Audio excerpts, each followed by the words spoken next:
Chapter 1. Wen Xiang 1 2020. 5. 30 QQ. First reading.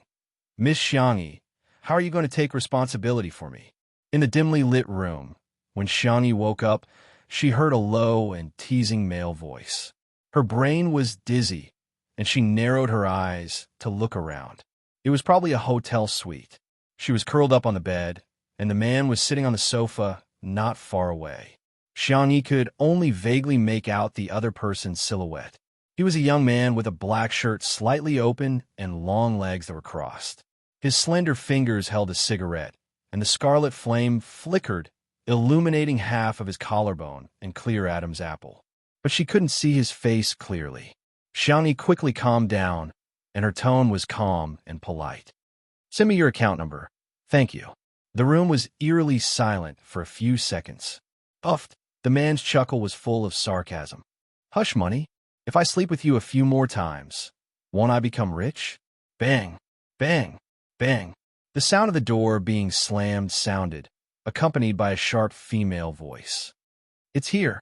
I saw Xiangyi, that little b asterisk tch, in her brother's room with my own eyes. When she heard this familiar but distant voice, Xiangyi was dazed for a moment. She rolled off the bed and walked to the man. "Account number," she said coldly. The man clicked his tongue, and his thin lips curled into a playful smile. How could a person become a completely different person in just a few minutes? Xiangyi was too lazy to talk nonsense with him, and she gave him a string of numbers. "If you want to talk about conditions, you can call this number." Her voice was originally soft, but now it was tinged with a touch of hoarseness, and unexpectedly, it made people's bones go soft. Excuse me. She pulled open the curtains, and the man, who didn't have time to turn sideways, was covered by the curtain. It was a rainy night outside the window, and the humid air hit her face. There was no flying sword or interstellar spaceship. It was an ordinary world, and it was also the world that Xiangyi had lived in for 20 years. She was finally back. There was a touch of loss in her heart, but it was quickly replaced by stability and steadiness. The world was different, but the skills she had learned were still there.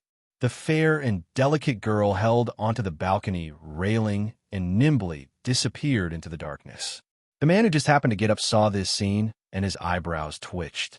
If he remembered correctly, this was the 6th floor? Meanwhile, the door was opened with a universal room card, and a group of people occupied the room. The leader was a slightly plump girl.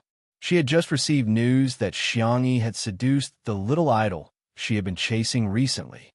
She turned on the main battery and said fiercely, "Shoot! Shoot for me. Xiangyi, haven't you gone crazy from wanting to be famous? I'll send you to tomorrow's headlines. Brother, quickly cover your face so that it doesn't get you." The moment the room became bright again, everyone saw the slender and lazy figure in the room. Xiangyi? The man stood in front of the window and didn't even look back. He put out the cigarette and said in a slow and cold voice, "Looks like I'm going to make the headlines tomorrow." No. I made a mistake. I will delete all the photos." The chubby girl was scared to tears by his words. Based on the landmarks on the 1st floor, Xiangyi judged that she was at a hot spring resort. Just as she was about to leave, she saw a man with colorful hair screaming. He threw away the umbrella in his hand and ran towards her. "Oh my, did you really ruin that little idol?" Little idol? The man whose face she didn't see clearly just now was an artist? Xiangyi thought for 2 seconds and gave an objective evaluation. "I might have succeeded, but I might not have succeeded." The manager's vision darkened. "By the way, hello, who are you?" The manager's vision darkened even more. Chapter 2. Half an hour later, Xiangyi finally figured out that this feather duster. Oh no, this man with colorful hair was her manager on Nan. A year ago, she was in a car accident. When she woke up, she was bound to a system. Just like what was written in countless online novels, she began her fast-paced life. Today was the day she ended all her missions and returned to the real world. However, contrary to Xiangyi's judgment, her body did not fall into a vegetative state. Instead, it had been possessed by someone for a year. She stood in front of the full-length mirror. The girl in the mirror was excessively thin. She wore a sweet cool girl group's short top and a red checkered skirt, revealing her straight and slender legs and a fair and delicate waist.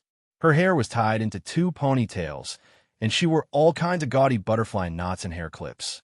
Xiangyi, who had transmigrated through countless worlds like a fish in water, looked at the hair clips with a dazed expression that was rarely seen in her life.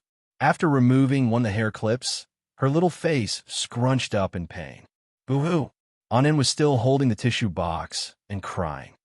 My goodness, you've lost your memory. What should we do? Xiangyi pointed at the hair clip. Help me remove it. Thank you. Anin did as he was told. He was skillful, and he removed it quickly and gently. He had yet to realize that Xiangyi used to bully the weak and fear the strong. She was so cowardly in front of the big boss, but she was so domineering in front of him, the driver, and the nanny. In the past, he was used to listening to her, but now, he couldn't help but submit to her. Xiangyi asked, How much do I have to pay for the termination of the contract I signed? Annan cried as he removed the hair clips. He could be said to be a multitasking master. My goodness, you have to pay 100 million yuan if you terminate the contract. My goodness, you're so pitiful. Xiangyi was speechless. Was the person occupying her body an idiot? How dare she sign such an unfair contract? Where was her brain? Hadn't she owned it before? Annan helped her remove the hairband and hair clip, and even helped her comb her messy hair. Actually, other than the termination of the contract, the company's treatment of you is not bad. As long as you work hard, you could buy your favorite bag every month. Let's not think about the termination of the contract, okay? Where are you going to get so much money? Xiangyi calculated her liquidity, financial management, and real estate, and sighed. Well, it's still not enough. She only had slightly more than 90 million. Annan didn't take her words to heart at all. Even if he drank fake wine, he wouldn't believe that Xiangyi could take out 100 million yuan. Good girl, I'll run the hot water for you. Go take a nice bath and remember to post some selfies later. Annan was about to go to the bathroom when the doorbell rang. He looked through the peephole vigilantly and saw that it was Xiangyi's boyfriend. Only then did he feel relieved and open the door. Young Master Xiao, you've come to see us. Annan smiled, but when he saw the weak girl hiding behind Xiao Yang, his expression changed. Xiao Yang held her hand and comforted her in a low voice. Don't be afraid. Hubby will break up with that stupid woman now. Yes, yes, Brother Ayong is the best. Annan exploded. Xiao Yang, you're shameless. My goodness is so good to you, and you actually cheated on her. You sissy. What right do you have to talk to me? Xiao Yang rolled his eyes at him and said arrogantly, Hey, I'm here to break up with you. He suddenly froze. The weak girl followed his gaze and couldn't help but be stunned.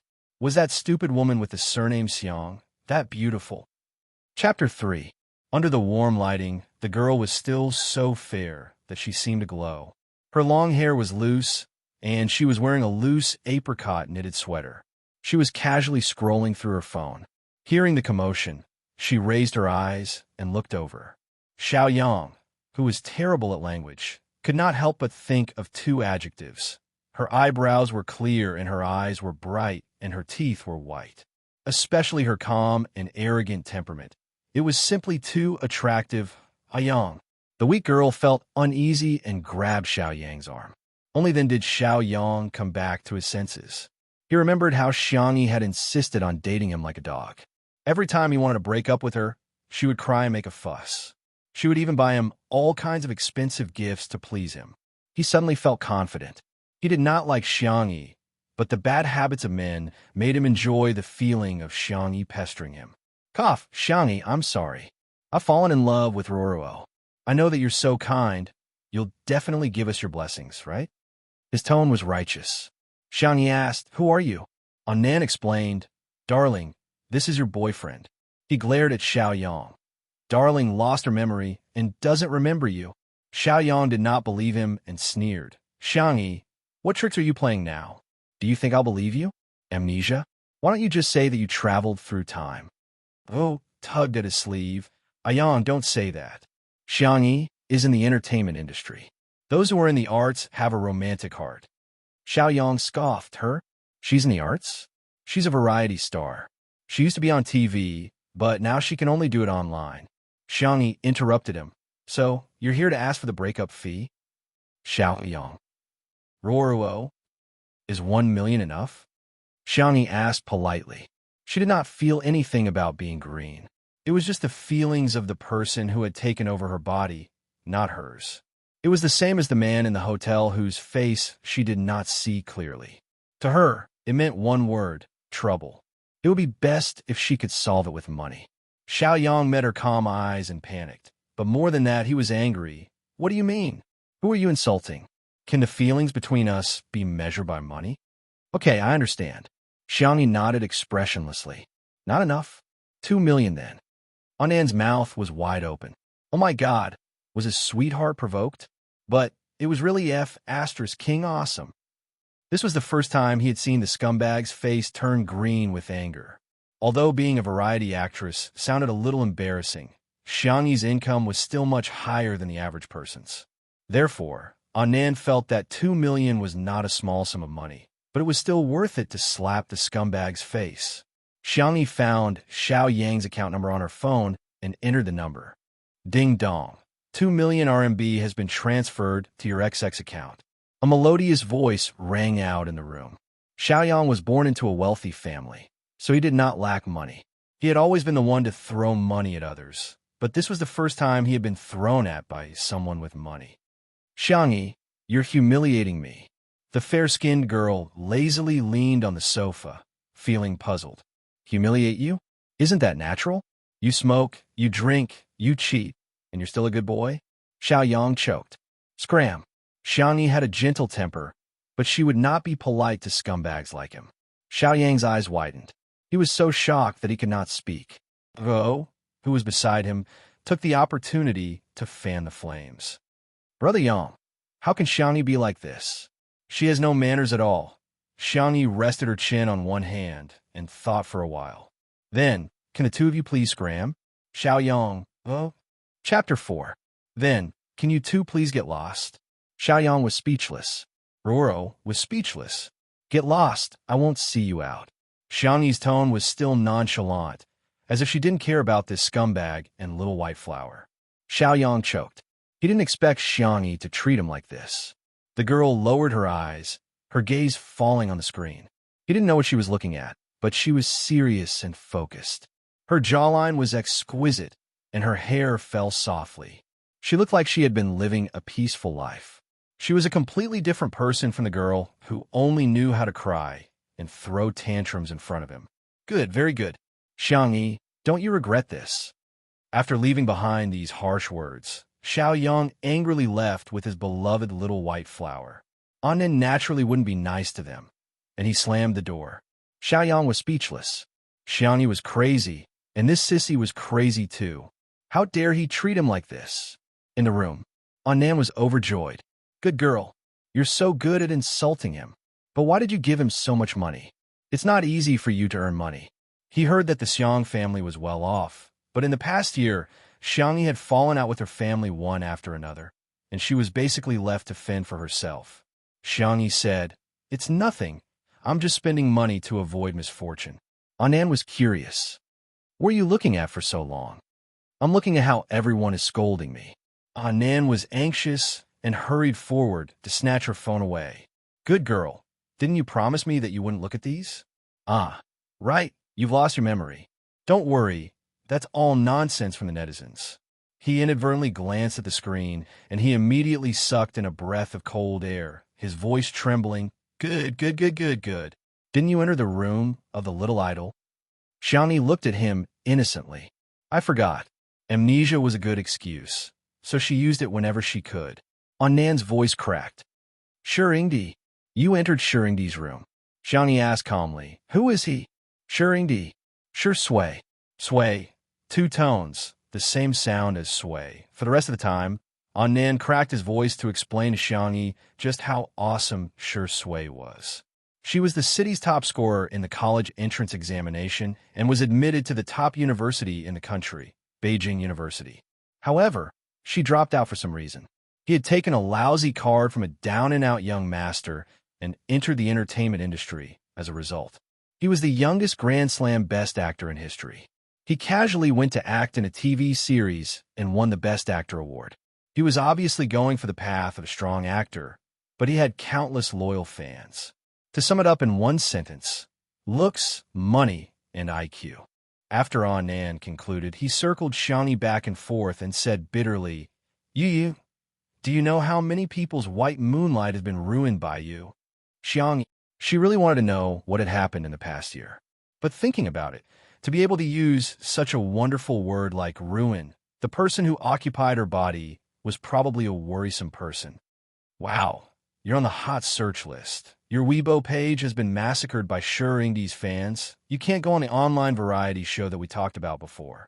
Anand started to pull out tissues again. Wow, what are we going to do? Oh, we're going to starve to death. Xiangyi was silent for a few seconds, then patted his shoulder stiffly. She was not used to physical contact with others. It's okay, I have land. I can go farm. If not, I can still go home and inherit the family property. Anand cried even harder when he heard this. His sweetheart had not only lost her memory, but her brain had also changed from a fool to a silly one. It's over. Baby. La. Chapter 5. A week later, the discussion about Xiangyi and Shi Sui on the internet gradually died down, but Xiangyi's Weibo was flooded with comments, and she was ridiculed by the netizens. Anand carefully dialed Xiangyi's number. Buzz. The call went through. Sweetheart, are you awake? Yes, what's the matter? There was static on the phone, and it sounded like she was exercising. Anand was gratified like an old father. Sweetheart had really grown up after losing her memory. She was still exercising to maintain her figure. Sweetheart, it's okay now. The netizens have been scolding you for days and nights, and they're tired. This time, you've profited from a disaster and gained popularity all of a sudden. There's a very popular live variety show, and they want to invite you to be a flying guest. Shall I pick it up for you? No, I'm quite busy. Anand was confused. Huh? What are you busy with? Are you at a spa? Or a hot spring? Xiangyi said calmly, feeding a pig. Hey, what's this? Anand was in a daze for a moment, but he quickly reacted. Recently, pets like ducklings and pigs were popular on the internet. Xiangyi should be raising those cute piglets, right? He persuaded earnestly. It's just for 2 days. Let's perform well and earn 100,000 yuan. Isn't that good? Xiangyi, my pig is also very delicious. What? Pet pigs are so cute, and you eat them? It's not a pet pig. Xiangyi explained seriously. It's an omnivorous mammal. Its meat is tender, bright red, and juicy. It can be used to make braised pork, boiled pork slices, and sweet and sour pork ribs. It took Anand more than 10 seconds to recover from the shock. I'm hanging up. I'm going to slaughter the pig. Anand. He spent more than 10 seconds comforting himself. Xiangyi should be experiencing life at a farmhouse or something. Right, she was a delicate girl who weighed less than 80 kilograms. Could she even hold a butcher's knife, let alone slaughter a pig? Xingyao Entertainment. In the CEO's office, Xiang Feng sat casually on a leather swivel chair. I shook his legs. He didn't look like a domineering CEO at all. You fired him, right? You ungrateful thing. You haven't treated him badly all these years. If you hadn't paid for his mother's medical expenses. Xiang Feng complained to the man in front of the window. From his angle, he could see the man's handsome side profile. His facial features were more three-dimensional than on the big screen. Broad shoulders and long legs, perfect proportions. He was dressed casually. His white shirt was rolled up in 2 folds, revealing his muscular forearms. His well-defined fingers were holding a cigarette, but he didn't smoke. He just played with it casually. Shi Sui said lazily, Let's not talk about someone we'll never meet again. Xiang Feng curled his lips. Fine, whatever you say. Who told you to be the top star of our company? Hey, I was just joking. Don't look at me like that. It's scary. A week ago, Shi Sui's assistant, who had been working for him for many years, betrayed him and leaked a lot of information to the paparazzi. Most of it was fabricated based on groundless accusations, but the mixture of truth and falsehood caused a lot of waves because of the assistant's special identity. Xiangyi entering his room was just one of the insignificant things. Thinking of his little niece who had lost her memory, Xiang Feng had a headache. Xiangyi is hopeless. How dare she enter your room? I'm so angry. If I talk to her again, I'm a dog. As soon as he finished speaking, his phone suddenly rang. The caller ID, Little Xiangyi. Chapter 6. Xiang phone. He jumped back and forth between taking the call and not taking it, swaying wildly. If he didn't take it, Xiangyi was his little niece after all. What if she was really in danger? If he took it, wouldn't that be admitting that he was a dog in front of Sure Sway? I'm the CEO of Xingyao Entertainment. Why would I do something like that? The next second, Xiang Feng answered the phone expressionlessly, his tone cold. Hey, if you have something to say, say it. If you don't disturb me. A soft and well-behaved voice came through the receiver. Little uncle, are you working overtime? Can I bring you some food? Xiang Feng remembered that he had posted a picture of himself working overtime in order to show off. He almost agreed, thinking that this was just Xiangyi deliberately trying to please him. Who knew what kind of trouble she was going to cause? Over the past year, she had used the excuse of amnesia to drive her grandfather to the hospital. Her grandmother had fainted several times, and her brothers had all fallen out. Although Xiang Feng was senior, he was only a few years older than Xiangyi, so he had doted on her since she was young. In the beginning, he helped her clean up a lot of her messes, but after being hurt again and again, he was too lazy to care about Xiangyi's affairs. No need, our company has overtime meals. Xiang Feng's attitude was cold. He was prepared for Xiangyi to mess around with him. But after waiting for a few seconds, Xiangyi didn't do anything. Instead, I cooked it myself. Xiangyi spoke unhurriedly, sounding like a gentle person with a good temper. Braised meat rice, sweet and sour pork ribs, boiled vegetables, and pumpkin porridge. Xiang Feng was stunned. Xiangyi had been good at cooking since she was young and loved to tinker with all kinds of delicious food.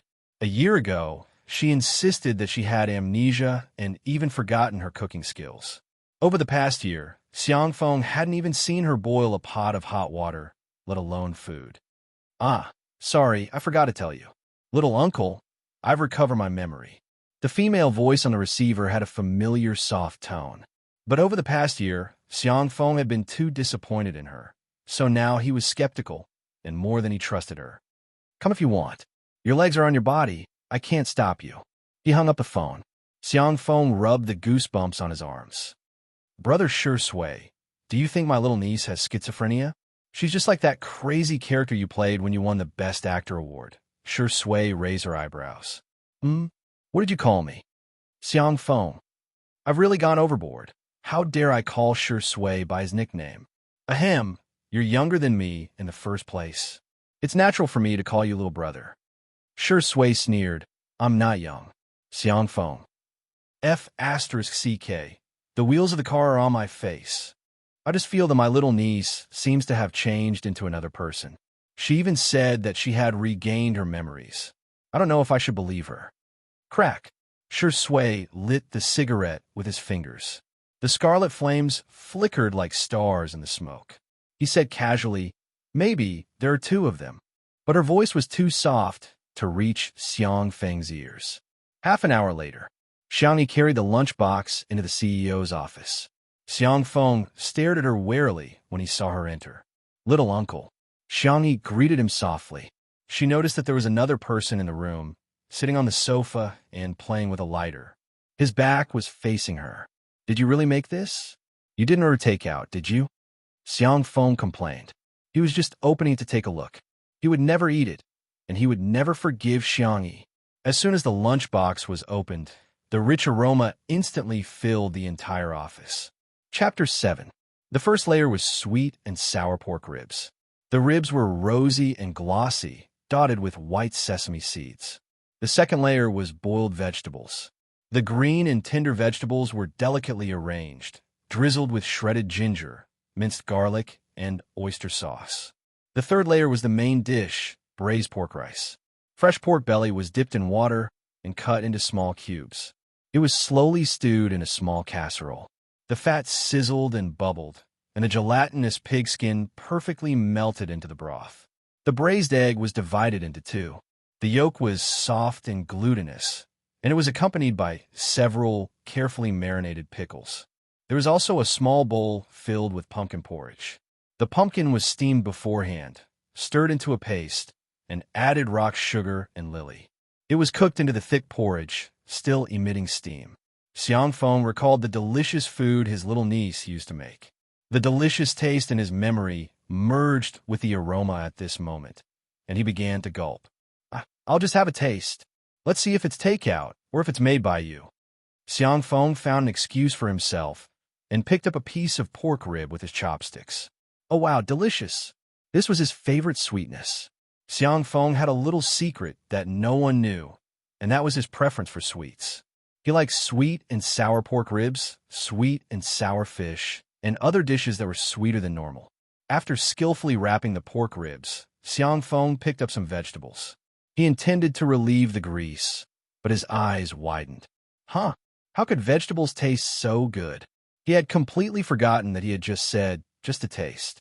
His chopsticks moved like the wind, stuffing his cheeks until they were round.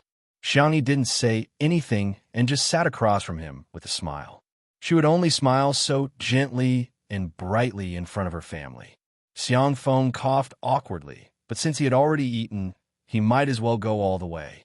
He picked up his chopsticks to eat the braised pork rice, but Xiangyi handed him a spoon. Here for you.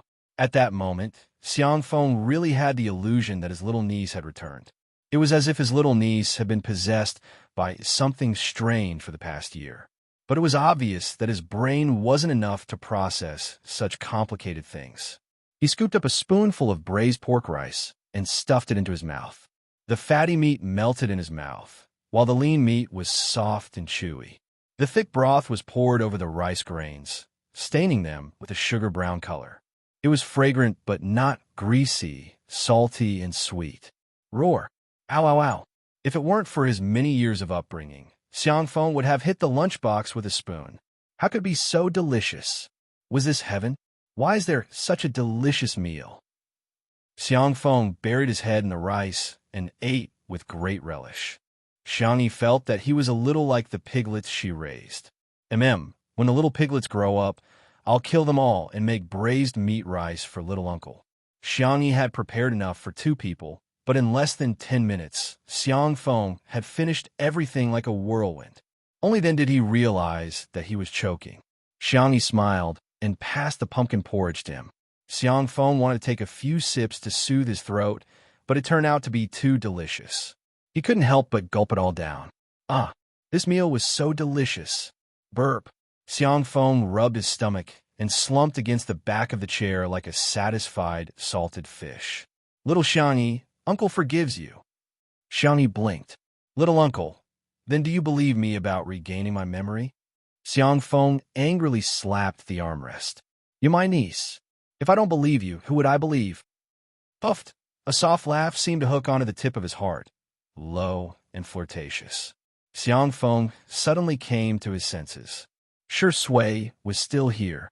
He pondered for 2 seconds, then introduced him to Xiangyi. This is the man you ruined. Xiangyi, very good.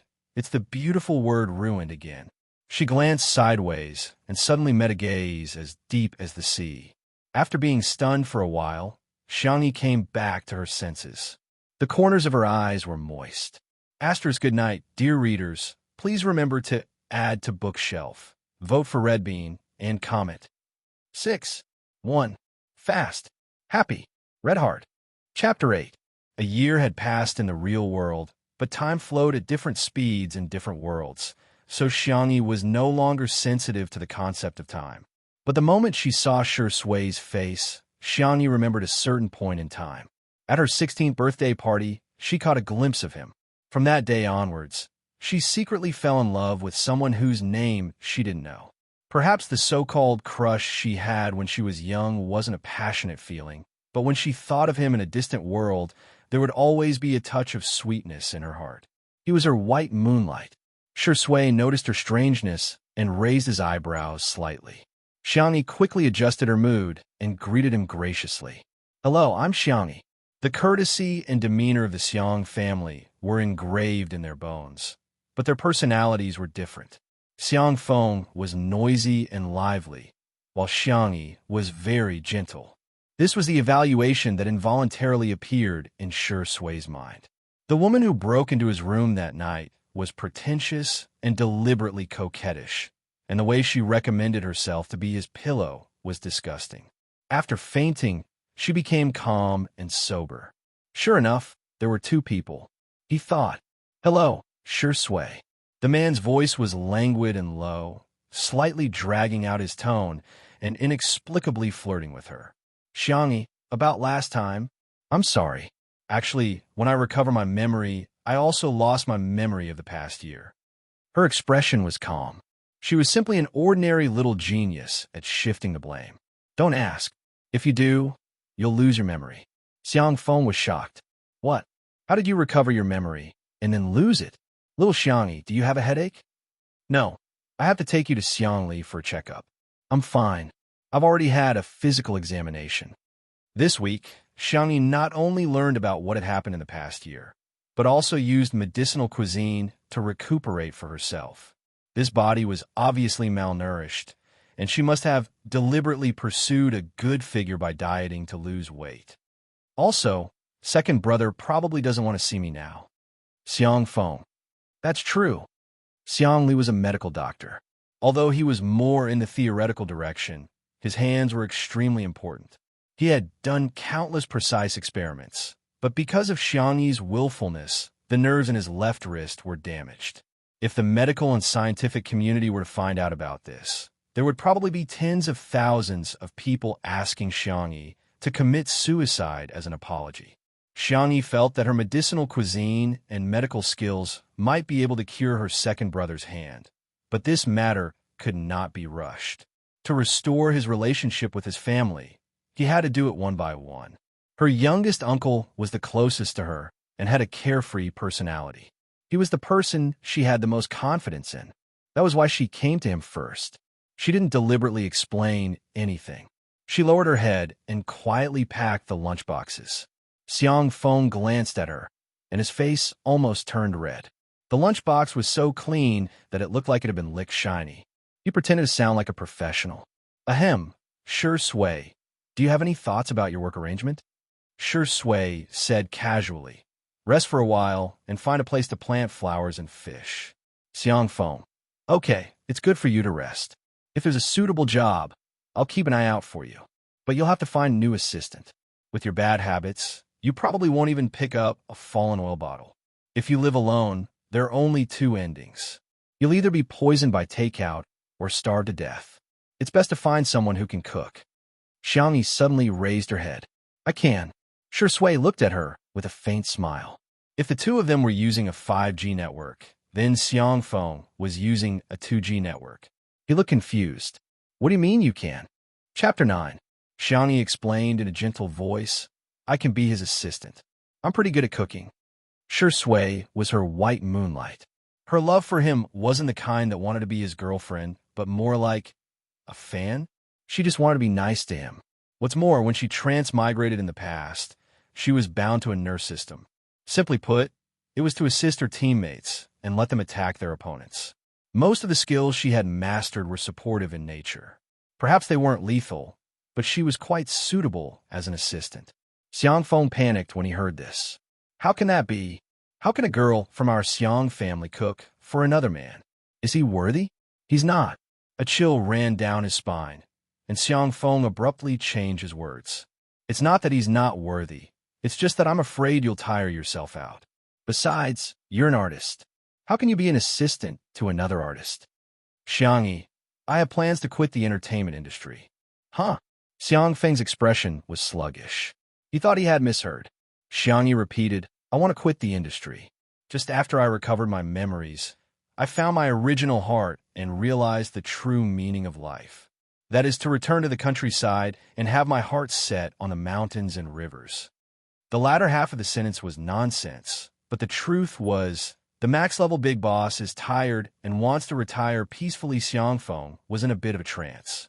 One had to know that a year ago, his little niece had cried and kicked up a fuss in order to enter the entertainment industry. The Xiang family had been tormented by her. The little princess of the Xiang family could have gotten a meteorite if she wanted the stars in the sky. Why would she want to suffer in the entertainment industry? But Xiang Feng couldn't stand her crying. As her uncle, his heart softened, and he was prepared to sign her to his company and personally feed her resources. But in the end, she was bewitched by her so-called sister and signed an unfair contract with a notorious small company. Xiang Feng was furious when he found out, but she still had the audacity to accuse him of not understanding how good and kind her sister was. Xiang Feng was truly heartbroken at that time. At this moment, he seriously thought about it. Of course, quitting the industry was a good thing. With her eyesore singing and acting skills, she would drag down the standards of the entire entertainment industry. The idea of being an assistant seemed a bit absurd to him. What was she after? How much money could she make? In a flash, Xiang Feng suddenly had an epiphany. Damn, what kind of money was this? His little niece was obviously attracted to Shi Sui's beauty, lusting after Shi Sui's body. Thinking of this, Xiang Feng decisively refused. No, if you want to leave the industry, I can help you. Forget about being an assistant. Xiangyi had only mentioned it casually. Since Xiang Feng didn't agree, she didn't say anything else. A person like Shi Sui could get any assistant she wanted. She was worrying too much. Little uncle, Mr. Shi, I'll be leaving first. Xiangyi greeted him obediently. After taking a few steps out, she suddenly thought of something and turned back to take out a small bag of snowflake pastries from her bag. She stuffed it into Xiang Feng's hands. Try it and see if you like it. If you like it, let me know on WeChat. I'll make more for you next time. This was how the members of the Xiang family got along. Whenever there was something good, they would always think of their family. Xiang Feng doted on his little niece, so Xiangyi would also try her best to treat him well. The girl's footsteps were light as she left the office. Shi Sui's deep eyes seemed to fall on Xiang Feng's hands. Peanuts, biscuits, almonds, dried cranberries, chopped up and mixed with melted cotton candy and powdered milk. Each piece was exquisite and small, exuding a sweet and light aroma. Xiang Feng smiled like a landlord's silly son. You don't like sweet things, right? Then I won't share with you.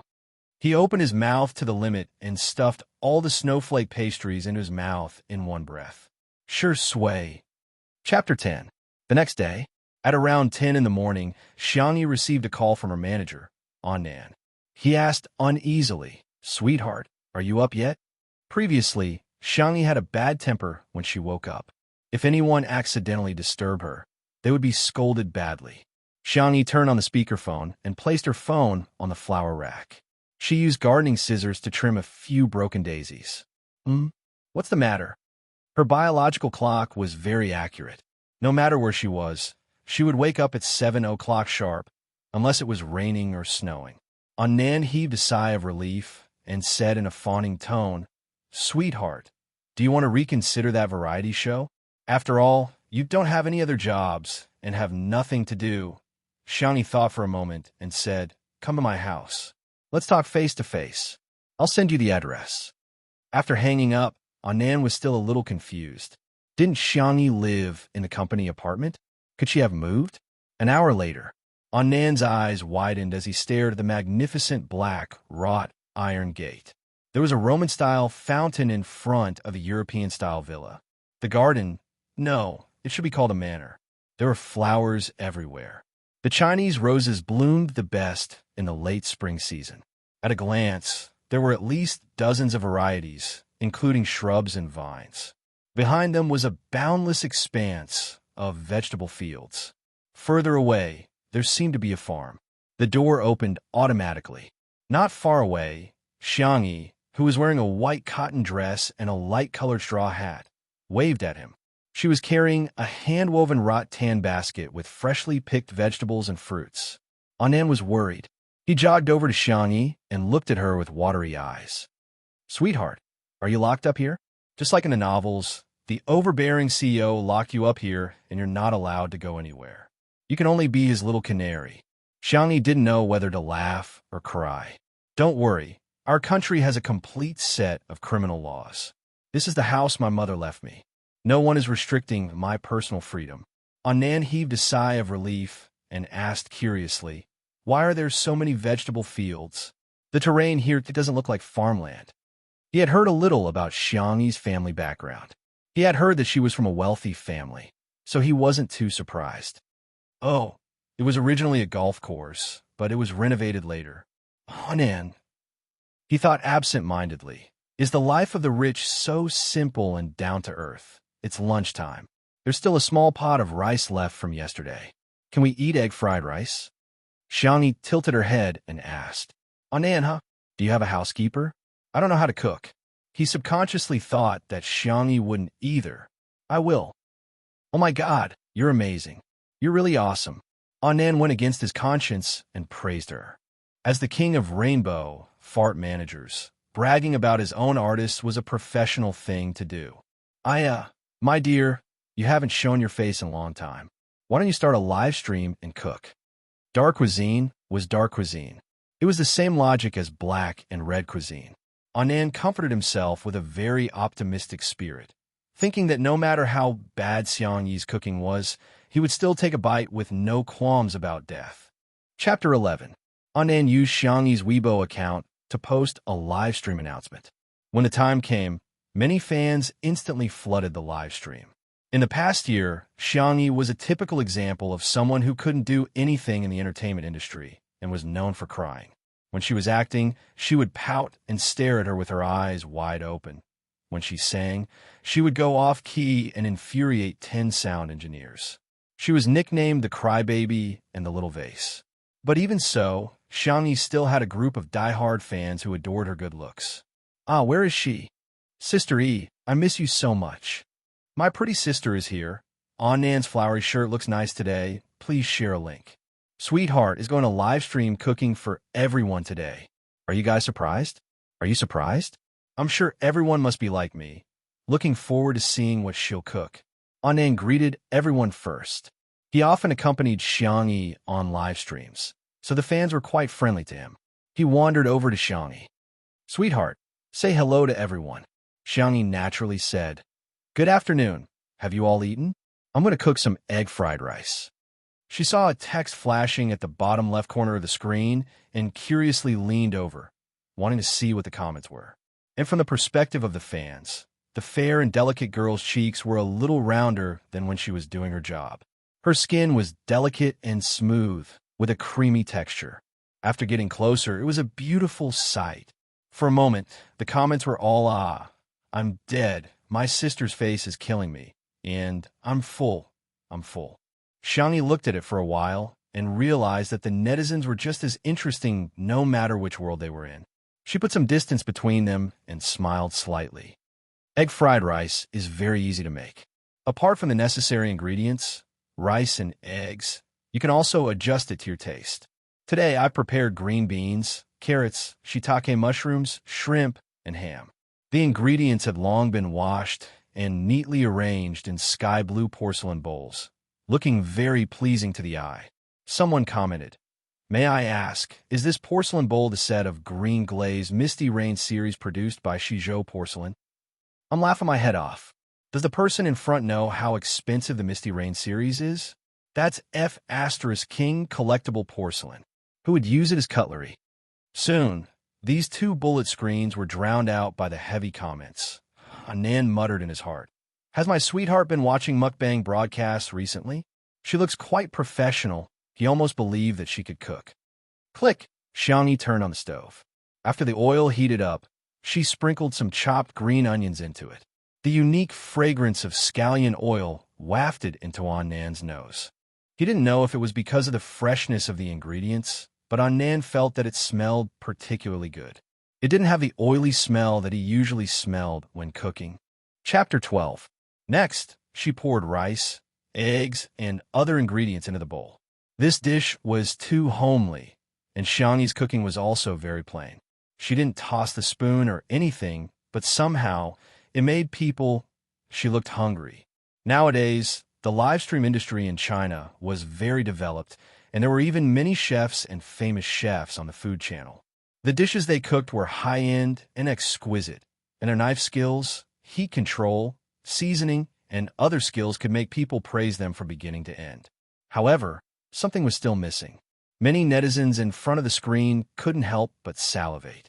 Damn, I'm so hungry just looking at this rice. It must be delicious. It's full of my favorite food. Boo-hoo. why does our pretty sister look so good when she's cooking? Anand had been paying attention to the comments and was having a good time, but he didn't expect the anti-fans to arrive so late. It's just fried rice. What are you all bragging about? You must have turned on your beauty filters. How can a kitchen in real life be so clean? Maggot, she started to jump around again. Please have some self-respect, okay? You're not worthy of our Shuringdi. Tell everyone how to boycott the Vase Fairy and report all her endorsements and brands. Don't ask why. Trash endorsements are naturally trash products. Make her pay for the breach of contract until she goes bankrupt. Anand's face became more and more sullen. He wasn't a capable manager and couldn't get any top-notch resources, but every brand and promotion advertisement that Xiangyi accepted had been carefully selected. The quality, reputation, and cost-performance ratio were all guaranteed. Seeing his artists being criticized so badly, he wished he could hold his keyboard and flame them for 3 days and 3 nights. When his anger reached its peak, a gentle and clear voice sounded. Wash your hands, it's time to eat. She's done? So fast. Anand froze and looked at her. The girl was scooping rice, and a wooden spatula made her slender and beautiful fingers look as white as milk. The rice was soft and golden, and there were red shrimp, green beans, orange carrots. The bright and warm colors mixed with the fragrance of the rice. It was a dish that couldn't be more homely, but it was extremely impactful. Gulp. Anand swallowed his saliva. You eat first. I'll make seaweed soup, Xiangyi said, and continued to busy herself. Anand wanted to say that he would wait for her to eat together, but his stomach inexplicably rumbled nonstop. He comforted himself. It's not that I'm greedy. It's this bowl of rice that seduced me first. He leaned his phone against the shelf next to him, just enough to take a picture of him and Xiangyi. Anand was not particular about it. He took the rice and started eating in the kitchen. The moment the rice entered his mouth, the netizens in front of the screen realized that the screen had stopped moving. Is the internet lagging? They tapped on the screen and found that everything was normal. After a full 10 seconds, Anand, who had maintained a state of stillness, finally returned to normal. His voice was unexpectedly tinged with a sobbing tone. F***CK. What kind of delicacy is this? Chapter 13. Anand never thought that a simple bowl of egg fried rice could be so delicious. He had been watching the entire process of Xiangyi's cooking. She didn't add any seasonings like MSG or chicken powder, but the rice was still incredibly fresh. The rice was soft and chewy. He scooped a big mouthful of rice into his mouth. The rich variety of ingredients created a sense of deliciousness and bliss. After Anand lamented that sentence, he couldn't be bothered to interact with the netizens as he buried his head in his food like a heartless eating machine. He ate more happily than the food bloggers. Since it was lunchtime, many netizens couldn't help but click on the blue or yellow apps to search for fried rice and place orders. Boo-hoo, I'm hungry. I miss Granny's egg fried rice. She always puts a lot of shrimps in it. It's obvious that she's just putting on a show. It's just egg fried rice. How delicious can it be? The manager is too pretentious. I hate sissy men the most. It's so delicious that they cry. Is it that exaggerated? Disgusting. A certain vase fairy can't get any more attention. Is she trying to create a gourmet persona now? TSK. She doesn't even know how to toss a wok and toss a ladle. If she doesn't fail, I'm going to eat SH*T live. The bullet screen was instantly filled with arguments. The seaweed and egg soup was soon ready. Xiangyi scooped a bowl for Anand. Anand looked embarrassed. The soup was supposed to go with his rice, but he had already finished his rice. Xiangyi didn't have a big appetite. Recently, she had been deliberately eating more in order to gain some weight. She was 165 meters tall, and her body was less than 40 kilograms. She looked beautiful on camera, but in reality, she was so thin that she was a little out of shape. Her body was so weak that even tossing a ladle felt tiring. She generously shared half a bowl of rice with Anand, which moved him to tears. Good girl. I want to be your manager for the rest of your life. I'll accompany you through all obstacles, conquer the world, and reach the peak with you. Xiangyi was speechless. That's not necessary. I just want to sleep in the fields. Meanwhile, at the headquarters of Muyao Satellite TV, I was the one who prepared the variety show Heartbeat first. Why should someone else film it? I refused to accept this. Lee Jinyu was a director and scriptwriter in the variety team. His performance and ability had always been outstanding. In the early years, the few programs he did had good ratings, but as time passed, the programs slowly became outdated and had now been discontinued. Heartbeat was an idea that he had painstakingly come up with. It was positioned as a theme of love and life, allowing the male and female guests to live under the same roof and create small sparks of love in their daily interactions. But when he submitted the proposal, all he got was a cold notice. The station wanted to give the show to another director, Chun. Lee Jinyu argued for a long time, but the boss in front of him, who had a receding hairline, kept evading him. His anger seemed to have hit a ball of cotton, and he felt extremely aggrieved. Little Liaya, for this show, it doesn't matter who acts in it. Besides, where do you have the connections and resources now? I heard that you even invited that pretty face, Xiangyi. This kind of A-lister is also a flop. You should settle down. Later on, I can arrange for you to be Director Chin's assistant. On one hand, he was suppressing them while on the other, he was showing them mercy. It seemed like he was leaving them some leeway, but in fact, he was fearless. He was sure that Lee Jinyu would not leave Muyao TV. However, he forgot that everyone had a bottom line. Bam! Lee Jinyu threw down his resignation letter on the spot under his boss's shocked gaze. Walking out of the TV station, he took a deep breath and dialed the number of an old friend of many years. Brother Sure, no. Father Sure, Master Sure, can you help me? Chapter 14. Anan didn't expect that his impromptu livestream would cause such a stir on a well-known gossip forum. Let's see how good the fried rice made by a certain female, star surnamed X, is today. There are all sorts of replies. Her cooking is SOSO, but I'm really hungry after watching it. Surname X? Isn't it just that little vase, Xiangyi? Is she crying again? To be honest, her face is really good looking. Even if she cries, I like her face. Isn't it enough to ride on our Sure Ingdi's popularity? She's even coming to the forum to fish. She really loves marketing. F*CK.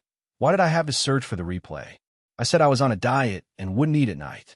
In the end, I ordered fried rice and ate happily while watching the video. At this moment, Anan was lying on a rocking chair, holding a transparent salad bowl in his arms. Inside were pieces of iced watermelon that Xiangyi had dug out.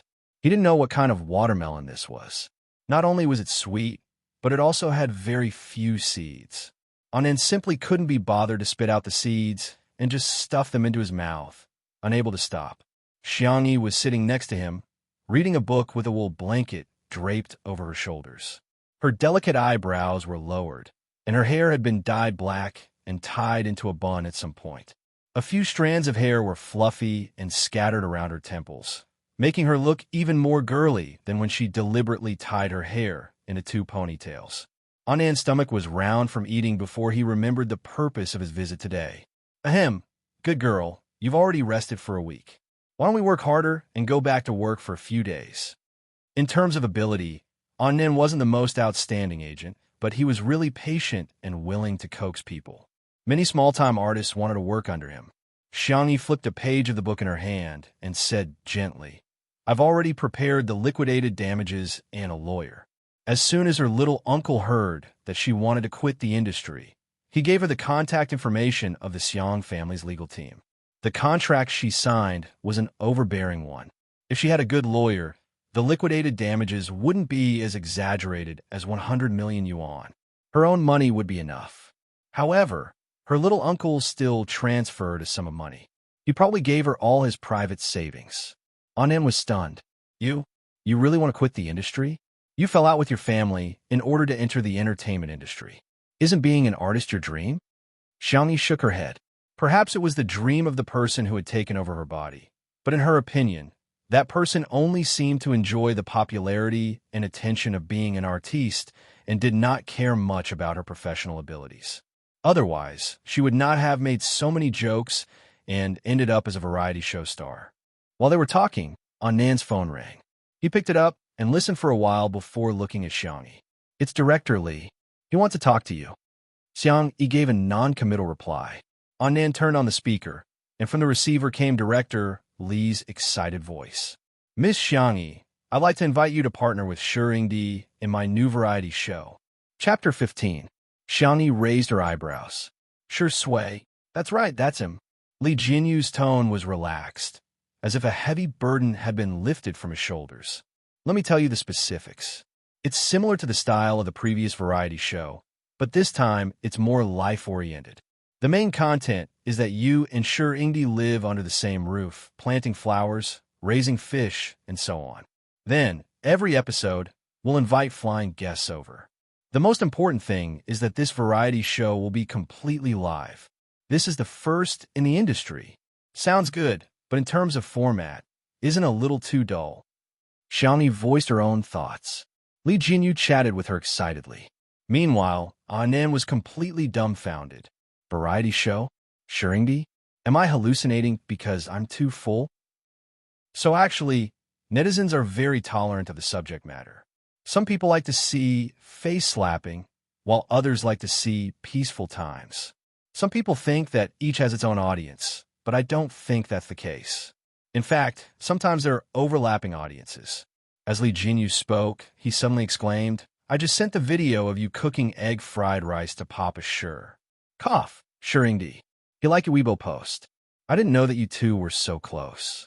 To be honest, he was the one who recommended you to me. Annan. Weibo likes. Recommended to be on a variety show? He could already imagine how much bloodshed there would be on Weibo at this moment. Wait, why was Shi Yingdi willing to be on a variety show with Xiang Yi? He had never been on a variety show before, and since it was a live variety show, this variety show's attention would definitely be unparalleled. Could it be that after Shi Yingdi was defiled, he fell in love with Xiang Yi? However, Xiang Yi's thought was that Shi Sui might like her cooking.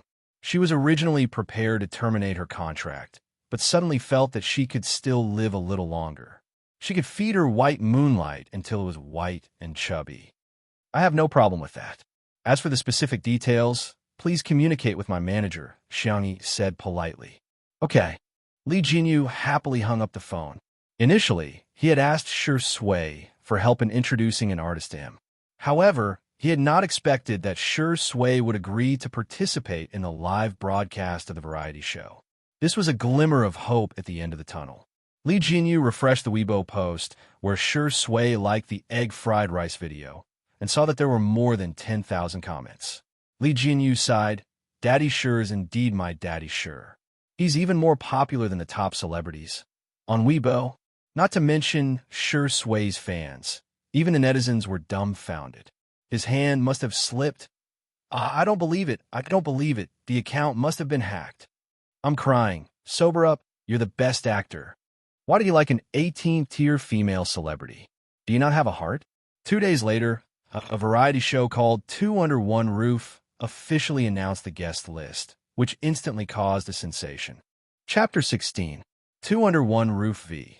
The country's first live-streaming lifestyle variety show, Two Under One Roof, is scheduled to air on May 1st. He's a powerful actor, Shi Sui V, and she's a new singer full of energy. Xiang Yi. Life is beautiful when you don't forget your original intentions. This summer, let's Xing Chinap. After the official announcement, Shi Sui Studio was the first to forward the post with the caption, Shi Sui Sisters. Don't miss out on his first variety show. Shi Sui Sisters was the name of Shi Sui's fans, which was a homophone of his name. As soon as the studio stamped the post, the fans who had been holding back suddenly rejoiced as if they were celebrating the new year. Ah, it's finally open for business. It's Shi Sui's first time on a variety show. I'm going crazy. I can hear the sound of geese within a 500-meter radius. It's a live stream. It's a live stream. Doesn't that mean we can watch Shi Sui 24 hours a day? Isn't it just an app? I'll download it, okay? The reactions of the passers-by were, I know Shi Sui, Shi Sui. Who is this Xiang Yi? Is there such a person in the entertainment industry? It must be hard on the official Weibo account. They must be going bald from thinking of the title New Singer for the Vase Fairy. Singer? Has the Vase Fairy ever released a song before? Haha, she has. She's the guide to the ghost section of the shabby station. It said that she angered 10 sound engineers into leaving when she recorded that song. Those who say she's a singer are overpraising her. She's clearly a small-time variety show star who doesn't have any sense of variety. She's so awkward, and she cries all the time. I'm so annoyed by her. Whenever she appears, I have to speed up the video twice or fast forward. I feel physically uncomfortable whenever I see her. All of a sudden, the popularity of Two Under One Roof rose steadily even before it started airing, and it was listed as one of the most searched terms. Hashtag Sure Sway's variety show, hashtag Sure Sway's business, hashtag what the hell is the Vase Fairy hashtag at the Xiang residence. Xiangyi received a WeChat message from Nan, asking her to forward the official Weibo post. She took a sip of the medicinal cuisine without a change in her expression, and then opened the app. She didn't use Weibo much, so it took her a while. Xiangyi V. Be there or be square. Many people have been keeping an eye on her. When they saw her post on Weibo, they immediately rushed over. That's it. He's so cold. He doesn't even need to send an expression. Is he trying to act like a big shot? Blurg, you want to see our brother? Are you worthy? Take Sure Sway away, but don't ask him out. Our Sure Sway and this person are just partners. Don't cue us. Someone, please conduct yourself with dignity. Even if you want to create hype, you have to follow the rules. If you want to ride on our Sure Ingdi's popularity, you can kneel down now. In-depth analysis of the Vase Fairy's intention of not leaving until we meet. 1. She's declaring her sovereignty. I'm going to film a variety show with him. Are you guys jealous? 2. She brought up the old matter and reminded everyone of the scandal of her entering Sure Sway's room some time ago. 3. She expressed her love across the air and deliberately pretended to be cold. But in fact, she wanted to attract Sure Sway's attention. TSK. I really think she's a very scheming woman. Xiangyi casually glanced at the comments and tossed her phone aside. She had always been someone who didn't care about what others thought. She didn't take it to heart when others mocked and talked about her because of the words and actions of the person who had occupied her body in the past year. Life was to be lived for oneself, not for others to see. Just as the netizens were mocking Xiangyi, the fans realized that the number of people Sure Sway's followers had increased from 0 to 1. Who's the first person Sure Sway follows on Weibo? Countless people excitedly opened the post, only to be blinded by the words Xiangyi. Chapter 17. Xiangyi? Vase Fairy? The fans refused to believe it. They closed the page and reopened it. F***CK. Sure Ingdi had really followed Xiangyi. Ever since Sure Sway joined Weibo, he had rarely interacted with his fans and didn't even advertise much. Apart from promoting movies when they were released, Weibo was barren. Yet, the first person he followed on Weibo was Xiangyi, an 18th-tier actress. You there? Brother, did your account get hacked? I don't believe it.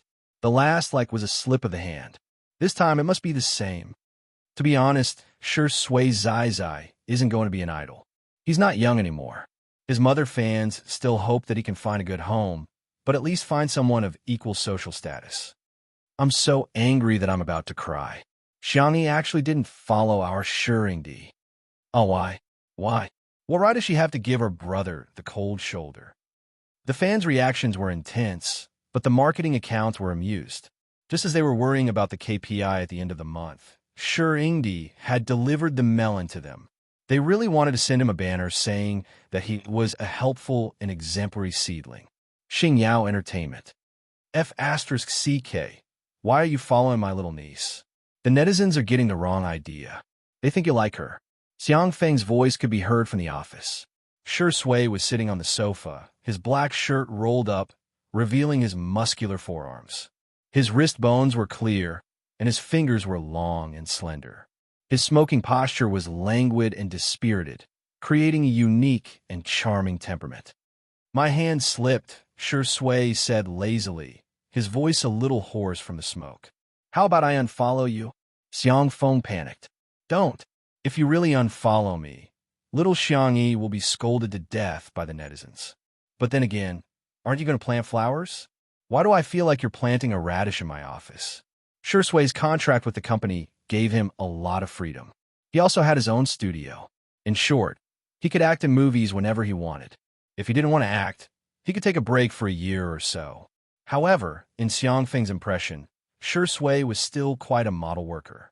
He didn't care about being pretentious. As long as the script was good enough, he was willing to act in a TV series. He also didn't care about the position. It didn't matter if he was a supporting actor. He would even help his agency nurture newcomers. Xiang Feng felt that he was really burning incense to thank the heavens for signing him.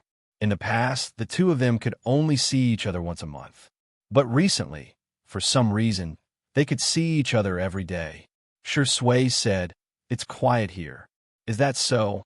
Xiang Feng was skeptical. His phone vibrated. He looked down and said cheerfully, "Hee, little Xiangyi is bringing me lunch again. She said that today's menu is spicy chicken, honey chicken wings, and shrimp egg custard." Shi Sui calmly put out his cigarette. However, he heard Xiang Feng say, "Okay, then I won't send you off.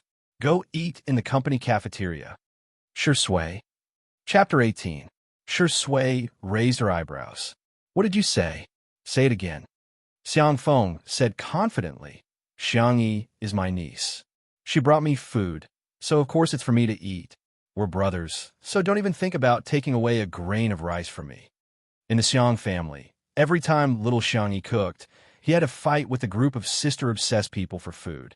If he was a little slower, he wouldn't even get to lick the plate. Now that he finally had the chance to eat alone, Xiang Feng wasn't stupid.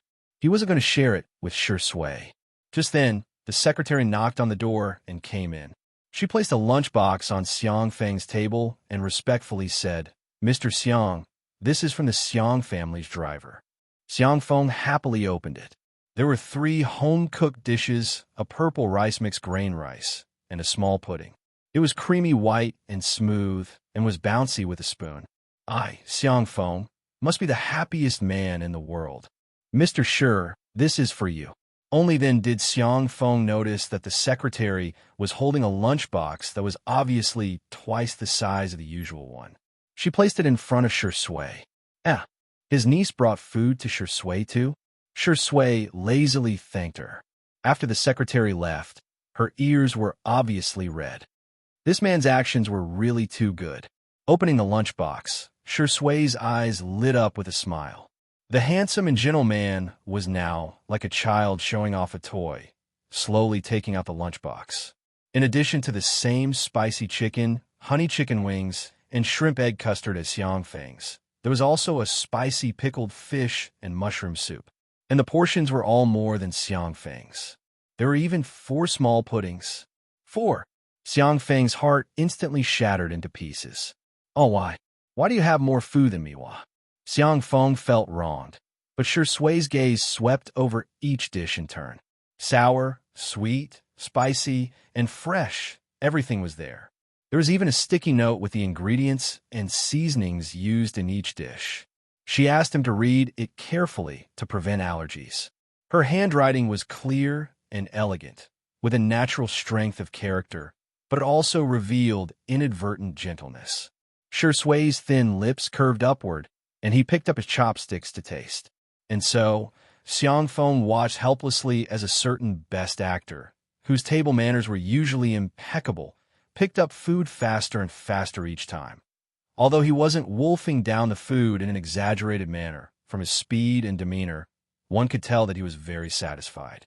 Xiang Feng hurriedly finished his food and tiptoed to his side, ready to scrounge up a little pudding to eat. Schwa. Shi Sui took away the kitty box containing the pudding at lightning speed. Xiang Feng howled, "You have 4. 4. You can't finish it. So what's wrong with sharing one with me? Are we still brothers?" Shi Sui's expression did not change. He returned the words that Xiang Shaoyan had said to him just now. "We're brothers." Xiang Feng, "I'll put it in the fridge and eat it next time." Shi Sui paused and smiled. "After all, I have 4 puddings and you only have 1. Xiang Feng. 10,000 arrows pierced his heart, and all his hopes turned to dust. That was it. Chapter 19. Muyao TV. The director's angry voice came from the conference room. "What are you guys doing? Why did such an outstanding talent like Li Jinyu resign?" Why did he change the variety show proposal he submitted to another director? The others looked at each other, but did not dare to say anything. Everyone knew what was going on. It was nothing more than a factional dispute in the station. Everyone was on the same side, but Lee Jinyu did not. That was why he was pranked and the variety show was given to Director Chen. But who would have thought that Lee Jinyu was so capable that he could persuade Shi Sui to participate in his variety show? Previously, the director did not care about him, but now he had become an outstanding talent. Ahem, director, this matter has already come to this. Instead of worrying about this, why don't we think about how to bring the popularity back to our new variety show? The bald boss who forced Lee Jinyu to leave said with a smile. The director said with a straight face, "Tell me, what do you think?"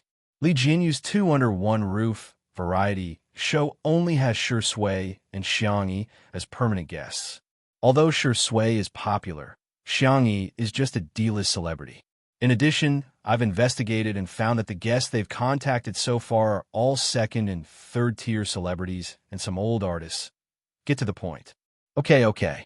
The man wiped the cold sweat off his forehead and sped up. Our heartbeat can be compared to their new variety show. Isn't it just a live variety show? We could do it too, and we can do it before they do. In addition, our guest resources are also richer than theirs. We can invite some popular idols or artists who are highly talked about. This way, our heartbeat will be able to make a name for itself, while their Two Under One Roof will have nothing to show for it other than Shi Sui. We'll beat them at their own game, and the popularity and viewership ratings will ultimately belong to us. Director Chun echoed, "Yeah, they're just a small-scale variety show. How can it compare to our variety show produced by our satellite TV? We can adopt a live broadcast model and use the material to edit it into a full-length film and broadcast it on the weekend during prime time. We can ride on the momentum of the live variety show and take advantage of it." The deputy director was a strong career woman. She was dressed in an exquisite and professional suit. She frowned. That's not very appropriate. They were the ones who suggested the live broadcast variety show. The bald man retorted, "So what? Don't tell me that if others eat, the rest of us can't eat?" The deputy station head sneered. "You're more like a beggar. Hey, you've gone too far. That's a personal attack." Seeing that both parties were about to quarrel, the station head said in a low voice, "That's enough. Let's do as we discussed. The station will give you a green light. You must get the variety show Heartbeat out as soon as possible." Muyao TV was known for its wealth and efficiency. In less than 3 days, it had already made an official announcement on Weibo. Heartbeat V. In that second of Heartbeat, I will only smile for you. The new live streaming variety show Heartbeat will set sail on Muyao TV on April 30th. Welcome almighty idol Jiang Chun, shiny lead singer Qin Wanyin, young actor Fu Jiayin, gymnastics contestant Yu Miao Miao to join our sweet little house. A pair of mystery guests will appear in every episode. If you repost this Weibo now, you can participate in the lucky draw and get a chance to visit the sweet little house in person. Chapter 20. Muyao TV had a professional marketing department with rich experience in new media operations. They had even organized an interactive lucky draw event. The 4 contestants in the official announcement were the hottest celebrities in the circle. Just a few minutes after the announcement, the comments had already exploded. Screaming at the top of my lungs. Jiang Chun Jiang Chun Jiang Chun. Hubby hubby hubby. Qin Xianxian pretty sister, please get to know her. Her representative works, Summer Stars, and Heart are beautiful and sweet. Don't miss them. Sob sob sob, Fu Jiayin's role as the crown prince is hard to appease. My brother is participating in a variety show, so take care of yourself. The light of gymnastics Yu Miao Miao. Nation's sister Yu Miao Miao. Vitality girl Yu Miao Miao. Please keep your eyes on the April 30th episode of Heartbeat. The fans of the 4 websites collectively took action, controlling the comments, tagging, reposting, and promoting. With Muyao TV adding fuel to the fire, it instantly became a hot search. At the Xiang residence. Phew! Anan wiped the sweat off his head and continued to clean the pigsty. Ever since he ate Xiang Yi's egg fried rice, Anan had been running to the Xiang residence every day. He claimed that he was there to talk about work, but in fact, he would do anything for food. He had initially resisted when Xiangyi asked him to clean the pigsty, but when he heard her say that the pork chops were tender and tasty, Anan smiled sweetly at the group of chubby piglets. After taking care of the piglets' hygiene, Anan, who was a heavy cell phone addict, logged onto Weibo and was immediately stunned by the overwhelming publicity of Heartbeat. F*CK. How can it be so shameless? Not far away, Xiangyi was tending to a row of newly raised strawberry sprouts. The leaves were lush, and her fingers were white as she carefully trimmed the leaves. It seemed that no matter what happened, she could remain calm. Hearing Anan's curses, she looked up in confusion. What's wrong? Anan told her about Muyao TV's manipulation in a few words. He was so angry that his colorful hair stood up. Not only are they doing a live variety show, they're even broadcasting it a day before us. Aren't they deliberately trying to scam us? Moreover, the audience generally didn't think so much and would have a preconceived impression. At that time, everyone might even think that Two Under One Roof was trying to scam. Xiangyi nodded and asked, "Are you hungry? Do you want more food?" "Yeah, I'm a little hungry," Anan blurted out subconsciously. When he reacted, he stomped his feet anxiously. "What time is it now? Why are you still thinking about food?" Xiangyi looked innocent. "But eating is a very important thing." She smiled. "Do you want to eat pork ribs? The soup is very fragrant." Anan swallowed his saliva and was about to agree when his phone buzzed and vibrated. He looked down, and his pupils instantly shook. "Oh my God, it's over, it's over. We're really done for this time." On Weibo, a marketing account revealed that the filming location of Two Under One Roof had been exposed in advance, and a large number of Sure Sway's fans had gathered nearby, which had affected the normal filming. In other words, the variety show couldn't go according to plan. As a result, Two Under One Roof didn't even have the possibility of airing on time, let alone earlier than Heartbeat. Just as director Li Jinyu was so worried that his hair was falling out, Xiangyi's agent, Anan, gave him a video call. The call was connected. The first thing that entered Li Jinyu's ears was a very loud slurping and gulping sound. Then, there was a satisfied burp. Li Jinyu was speechless. Is it even human to perform a mukbang broadcast for a director who's about to go bald from worry? Chapter 21. Director Li. Anan's voice was cheerful. "Come and drink some pork ribs, cough. Pork rib soup without pork ribs. I'm waiting for you." Li Jinyu said helplessly, "I don't have time, Mr. Anan. Please don't disturb me. This little colorful hair has no sense of propriety. They don't even have a venue for the live broadcast of the variety show. At such a critical moment, how can I be in the mood to eat?" On the screen, half of the girl's delicate and fair face appeared. Her voice was soft and calm. "Director Li, you don't look so good. Have you had lunch? Why do this manager and artist only know how to eat?" However, he knew that the two of them were being kind. He rubbed his eyebrows tiredly. "I'll just order takeout or eat instant noodles later. I have to find a way to settle the venue and see if there are any suitable places in the countryside. Xiangyi, Two Under One Roof is a lifestyle show, right?" "That's right." Li Jinyu was puzzled. "What's wrong?" Xiangyi continued. "You need enough space to grow flowers, vegetables, fish, and cook, right?" Li Jinyu. "Well, these farming elements are actually very popular. Nowadays, not to mention young people in the city, even young people in the countryside may not necessarily have farmed before. Speaking of which, why are you asking this?" "Xiangyi, who said that farming has to be done in the countryside?" "Huh?" Xiangyi pointed to the back of the villa and said the words of the richest woman in her softest voice. "My house has fields, ponds, and farms. Come and fill in my house." Li Jinyu stared at the boundless vegetable field and the shadowy farm in a daze. He deeply and vividly understood what it meant to turn the tables around and survive in a hopeless situation. In just a few days, Heartbeat became popular before it even started airing. It was far more popular and discussed than Two Under One Roof. Muyao TV was overjoyed. It would only start broadcasting tomorrow, but everyone seemed to have locked in the quarterly bonus in advance. Director Chun, who was in charge of filming, was even more proud. Every day, he walked to the headquarters as if he was walking on the wind. Good morning, Director Chun. Good morning, Director Chun. Director Chun is so handsome today.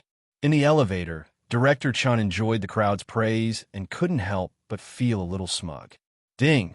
The elevator opened, and he walked to his office. The compliments were gone, replaced by strange looks from the crowd. Sensing that something was wrong, he stopped and asked an employee at a nearby desk, "What happened?" "Chun, Director Chun. 201 Roof posted a notice on Weibo a few minutes ago, saying that the show will start at 9:30 p.m. in advance." "What did you say? This is impossible. How could a variety show without a venue be broadcasted? It should be true. I just saw Shurindi repost it."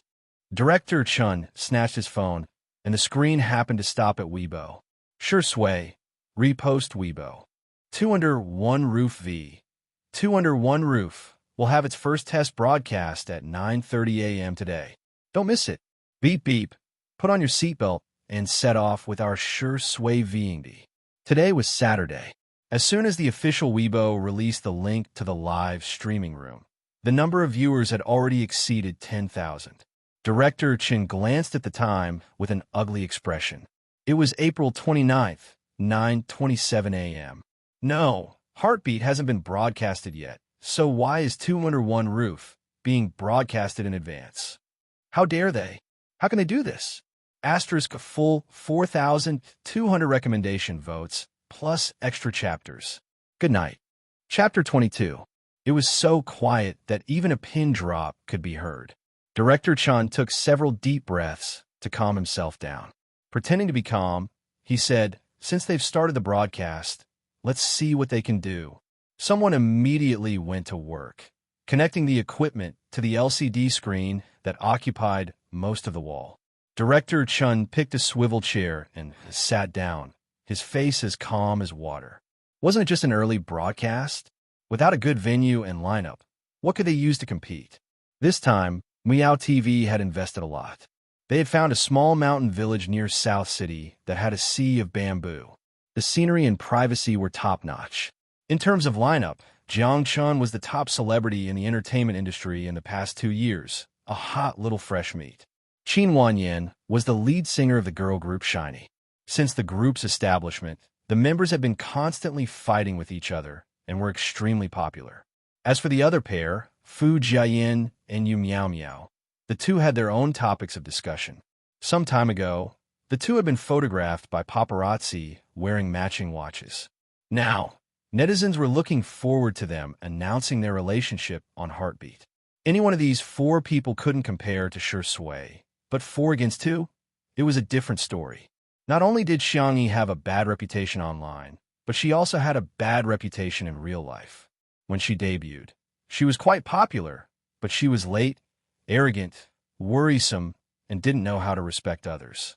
In Director Chen's opinion, Xiangyi was Sure Sway's burden. With her character, it was possible that she would drag down the entire variety show. So, he just had to wait and see her make a fool of herself. Director Chun comforted himself in his heart. The hour hand turned to 9:30. In a live broadcast room, the screen turned from black to light. The first thing that caught everyone's eyes was the spacious and empty living room. It was decorated in cool colors, with only a few decorations highlighting the owner's taste. Other than that, there was no extra debris, like an exquisite model room. It was beautiful, but it lacked a sense of life. The lights in the room were on, but it was a little dim. A few staff members could be vaguely heard, followed by a deep magnetic voice that reached everyone's ears through the sound recording equipment. "It's starting." Because the staff didn't turn off the bullet screen, the big screen was completely blocked by netizens' comments in the blink of an eye. "So good, so good. Mom, my ears are pregnant. Cameraman, take a picture of him. I'll give you an extra drumstick for dinner. Sure Sway. My sisters are Sure Sway." I let out a super loud groundhog scream. Director Chin's heart skipped a beat. He seemed to have underestimated Sure Sway's popularity. The staff hurriedly turned off the bullet screen, but Director Chin said, "Leave it on. We can see the real-time feedback from the netizens." Okay. The bullet screen was adjusted to not affect the viewing experience. Meanwhile, the camera panned to a tall and slender figure. Schwa. The curtains of the floor-to-ceiling windows were pulled open, and light spilled in. The camera was exposed for a moment, and then focused clearly on Shui's hand. His well-defined fingers glowed with a cold white luster under the sunlight, faintly revealing light green blood vessels. The lines and contours were impeccable. He turned around. He was wearing a simple white shirt that was buttoned to the top. A pair of gold-rimmed glasses rested on his straight nose, and he smiled at the camera. Good morning. It was just a smile, but it was a vivid interpretation of what a refined scum was. Chapter 23. The netizens watching the live stream were going crazy. I can do it again, sisters. This man is so damn charming. It's so immersive. I've even thought of a confinement center. Hubby, when are you going to marry me? Mu Yao HQ, Director Chen snorted. Li Jianyu is showing off again. No one else dared to chime in. They were all colleagues and were very familiar with Li Jianyu's style. He was good at shooting beautiful scenes and could make simple daily scenes feel like they were in an idol drama. The camera switching was also very artistic. Everyone felt that he was the most suitable person to film Heartbeat. Unfortunately, on the other side, in the living room of the Xiang residence, the morning's livestream plan was to start from Shui's house and go all the way to the Xiang residence. It would show the Xiang family's manor and vegetable fields before finally showing Xiangyi's face. So at this time, Annan was happily watching the live stream with Xiangyi. Oh my God, as expected of Shui. That smile just now made my heart race. He's so good at it. Annan lamented. After waiting for a few seconds and not receiving a response, he turned his head. Wow, Xiangyi wasn't paying attention at all. She was slowly removing the seeds from hawthorn. The corner of Annan's mouth twitched. My dear, can you be a little more career-minded? Xiangyi, well, what do you think counts as career-minded? Just dress up. Look at you. It's already past 9, and you still haven't done your hair and makeup. And look at your clothes. You're not planning to wear this for the live stream, are you? Let's go. I'll help you pick out a pretty dress. Wait for me to finish. Annan was genuinely confused. Where had his dear, who loved to look beautiful to the point of taking care of her heels, gone? The live stream continued. Although Shui's nanny van was spacious, it still felt cramped with the 2 cameramen and other equipment inside. The camera was almost on his face, but he was still very cooperative. First, he chatted about his daily life, then answered the netizens' questions. Do you have any ideas for a new movie? Not yet. I'll be taking a break for a while. Why did you accept this variety show? Well, it's because the concept of this variety show just happens to match my thoughts. Daily life. Shui paused and raised her eyebrows. Are you that curious about me? The bullet screen was filled with a series of I'm dead comments. Shui smiled. It's my daily life now. Li Jianyu continued. Our variety show really doesn't have script. We just want to show everyone the most realistic life, the most natural day. In addition, our variety show has a large number of advertising slots for rent. We welcome all sponsors to sponsor us. Come on, Daddy Sure. Ahem. Shui, come on and give us a talk show. Wow, the director is so cute. Director Lee is as humorous as ever. I love him. Did I hear that right? Did Lindy just call him Dad? Ha ha. Shui looked helpless, but she still compromised gently. 2 people in 1 room, 3 meals a day, for seasons a day. That's what I've always wanted. Your advertisement is my honor. Please contact the production team. Thank you. Muyao headquarters. Director Chen asked, have you found anything? What kind of sponsorship do they have now? One is a car brand, and the other is a watch brand. Shui is the spokesperson for these 2 brands. Other than that, there's also the Xingqian app that Director Li is working with. Director Chun sneered. Just as I thought. These days, without sponsorship, there was no money. It seemed that 2 people in 1 room could only go for the low-budget route. They would probably be filming in a shabby venue later. Chapter 24. Half an hour later, the black nanny van arrived at the entrance of the Xiang family home. The crew members got into position, and the camera panned from inside the van to the entrance of the Xiang family home. The black iron gate that was covered with roses and orchids slowly opened, and the early summer breeze rustled the petals. It was breathtakingly beautiful on camera. Further ahead, there was a garden that looked like Alice in Wonderland with lush greenery and flowers everywhere. The sound of water flowing could be heard from the fountain, and a few white pigeons flew past, forming a perfect composition with a three-story villa behind. The netizens were shocked. What kind of idol drama is this? Did the production team find a villa for filming? Although everyone was surprised, they didn't pay much attention to it. Even if they hadn't eaten pork before, they had at least seen pigs run. Weren't the male leads in TV dramas supposed to have a villa with a pool and a fountain? In the next second, the camera panned, and the endless vegetable field was reflected on everyone's screen. Huh? Am I seeing things? Are these vegetables? I think I see wheat and rapes too. Is that a farm in the distance? Why are there cows and wild boars? There's even a pond. There's a vegetable greenhouse. There's a glass greenhouse. Oh, bye. GA. The netizens who originally thought that the filming location was just a villa were shocked beyond words. There was land, vegetables, fish, and poultry. This was simply fulfilling the idyllic dreams of countless people. There was a villa, a garden, and a fountain, which at the same time satisfied the dreams of countless people. At this moment, the two were magically combined. The live stream had only started for half an hour, and everyone was already looking forward to the next content. Wouldn't it be better to pick vegetables and fruits? Wouldn't it be better to have afternoon tea in the greenhouse? Even if they didn't do anything and just lay there, it would feel so good. Thank you to the production team for taking me to experience the lives of the rich. I'm considered living in a luxurious mansion and farming, right? I can only say one thing. 2 Under One Roof is awesome. Director Lee is awesome. I'm really impressed. How did the production team find such a godly location? How are other variety shows going to survive? At the headquarters of Muyao, Director Chin's expression could no longer be described as ugly. His pupils dilated as he stared at the screen in disbelief. How could it be? Was there such a place in Nanchang? Why had he never heard of it? Why did Li Jinyu find it and not him? He suddenly realized that with 2 Under One Roof as a comparison, the so-called Bamboo Sea Mountain Village would look like a joke when Heartbeat started airing tomorrow. Li Jinyu understood the psychology of the netizens very well. He asked Shi Sui to walk around in the name of familiarizing herself with the environment. In the comments, everyone was satisfied. It's about time to go back. Shi Sui pushed up his gold-rimmed glasses and said in a sexy voice, Miss Xiangyi is still waiting for us.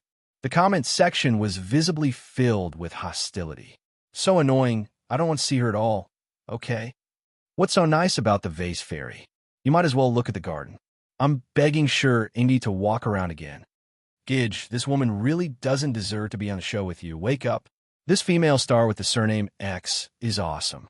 I wonder how much money she spent to appear on this variety show with Shi Sui. TSK. It's not like she spent the money herself. She could just sleep with a few sugar daddies and get what she wants. Director, if you dare move the camera to Xiangyi for even a second, I'll quit the live stream and never watch this variety show again. Chapter 25.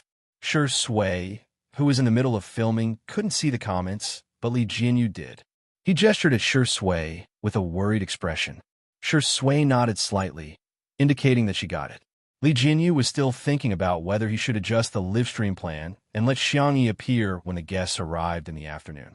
It wasn't that he didn't want to give Xiangyi some screen time, but he was worried that Xiangyi would have a mental breakdown on the first day of the trial. How was he going to film later? To his surprise, Shi Sui looked calm and composed as she strode towards the villa. Li Jinyu was speechless. Daddy, sure, you can't walk so fast just because you have long legs. The comments section became more and more unsightly, and the official administrator of the Xingchen app had no choice but to ban some accounts. Unexpectedly, the netizens were even more conflicted. Even the officials have stepped in, as expected of the vase fairy. I don't want to see her for even a second. She's probably going to cry again later. If she dies, she'll probably cry at her mother's funeral. I just don't understand. How can an artiste with no acting skills, no singing skills, and no sense of variety, show makes so much money in the entertainment industry. Our researchers will be so disappointed when they see this. Li Jinyu was extremely worried, while Director Chun at the Muyao headquarters took a sip of coffee and cheered himself up a little. Shi Sui's popularity was expected. The venue was good, which was unexpected, but also reasonable. It was probably because of Shi Sui's connections. If the first 2 points were both plus points, then the biggest minus point was about to come. This was going to ruin the variety show. Director Chun was full of expectations for Xiangyi. He wished he could become the cameraman and rush up to Xiangyi with his camera. He wanted to use that weird woman to persuade the audience to leave. Shi Sui's legs were long, and her strides were big. She soon entered the villa. Unlike the cool colors of Shi Sui's house, the interior of the villa was warm and cozy. The furniture was all made of raw wood. It was exquisite, but not luxurious. It had a sense of design, but didn't make people feel that it was overdone. The place was full of life. For example, there were moon-shaped pillows scattered on the sofa, and there was a row of fleshy succulents on the windowsill. There was even a string of cartoon-shaped wind chimes ringing on them. A place that was warm, full of life, soft, and could be called home. However, there was no sign of Xiangyi. Shi Sui looked at Annan, who was standing by the staircase. The camera followed him. Annan scratched his head of multicolored hair and said, "Wait a moment. I'll be right there." The comments became even more dissatisfied. The vase fairy knows that she can only rely on her looks to make a living, so she's frantically changing her makeup and hair. Are you kidding me? Shi Yingdi was a senior. How could he let a senior and the staff wait for him? The most confusing behavior of the year. You don't have the life of a princess, but you still have princess syndrome. He wanted to ask the vase fairy if she wanted to act like a big shot. How many keys? Amidst the scolding, a clear and gentle female voice sounded from the direction of the kitchen. "You're here? Wash your hands. Dinner is ready."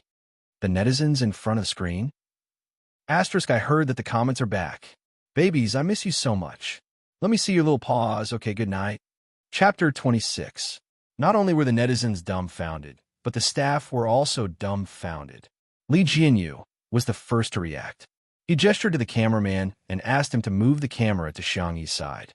In the kitchen, the slender and petite girl was holding a bowl in one hand and a wooden spoon in the other. She was wearing a simple white short-sleeved shirt and blue wide-legged jeans. Her top was slightly short, revealing the milky white skin at her waist. Her hair was tied into a neat bun with 2 daisy hairpins, making her look a bit playful and cute. However, her temperament was calm and composed, giving people a comfortable sense of gentleness. The comments immediately changed. "Ah, pretty girl, I can do it. The hairpins are so cute, and the clothes are so pretty. Please show me the same style. F***CK. I can't hate her anymore. She has such a pretty face. Why can't she be forgiven?" Li Jinyu, who had secretly glanced at the comments, breathed a sigh of relief. He had to admit that Xiangyi's looks were really good, and most people were more tolerant of good-looking people. Seeing that they weren't moving, Xiangyi asked in confusion, "Aren't you going to eat? The taste of my cooking should be okay." After everyone relaxed, they finally noticed the rich aroma coming from the kitchen. Gulp! Some people began to swallow their saliva. For the sake of the live broadcast, most of the staff had only eaten a few bites of their breakfast.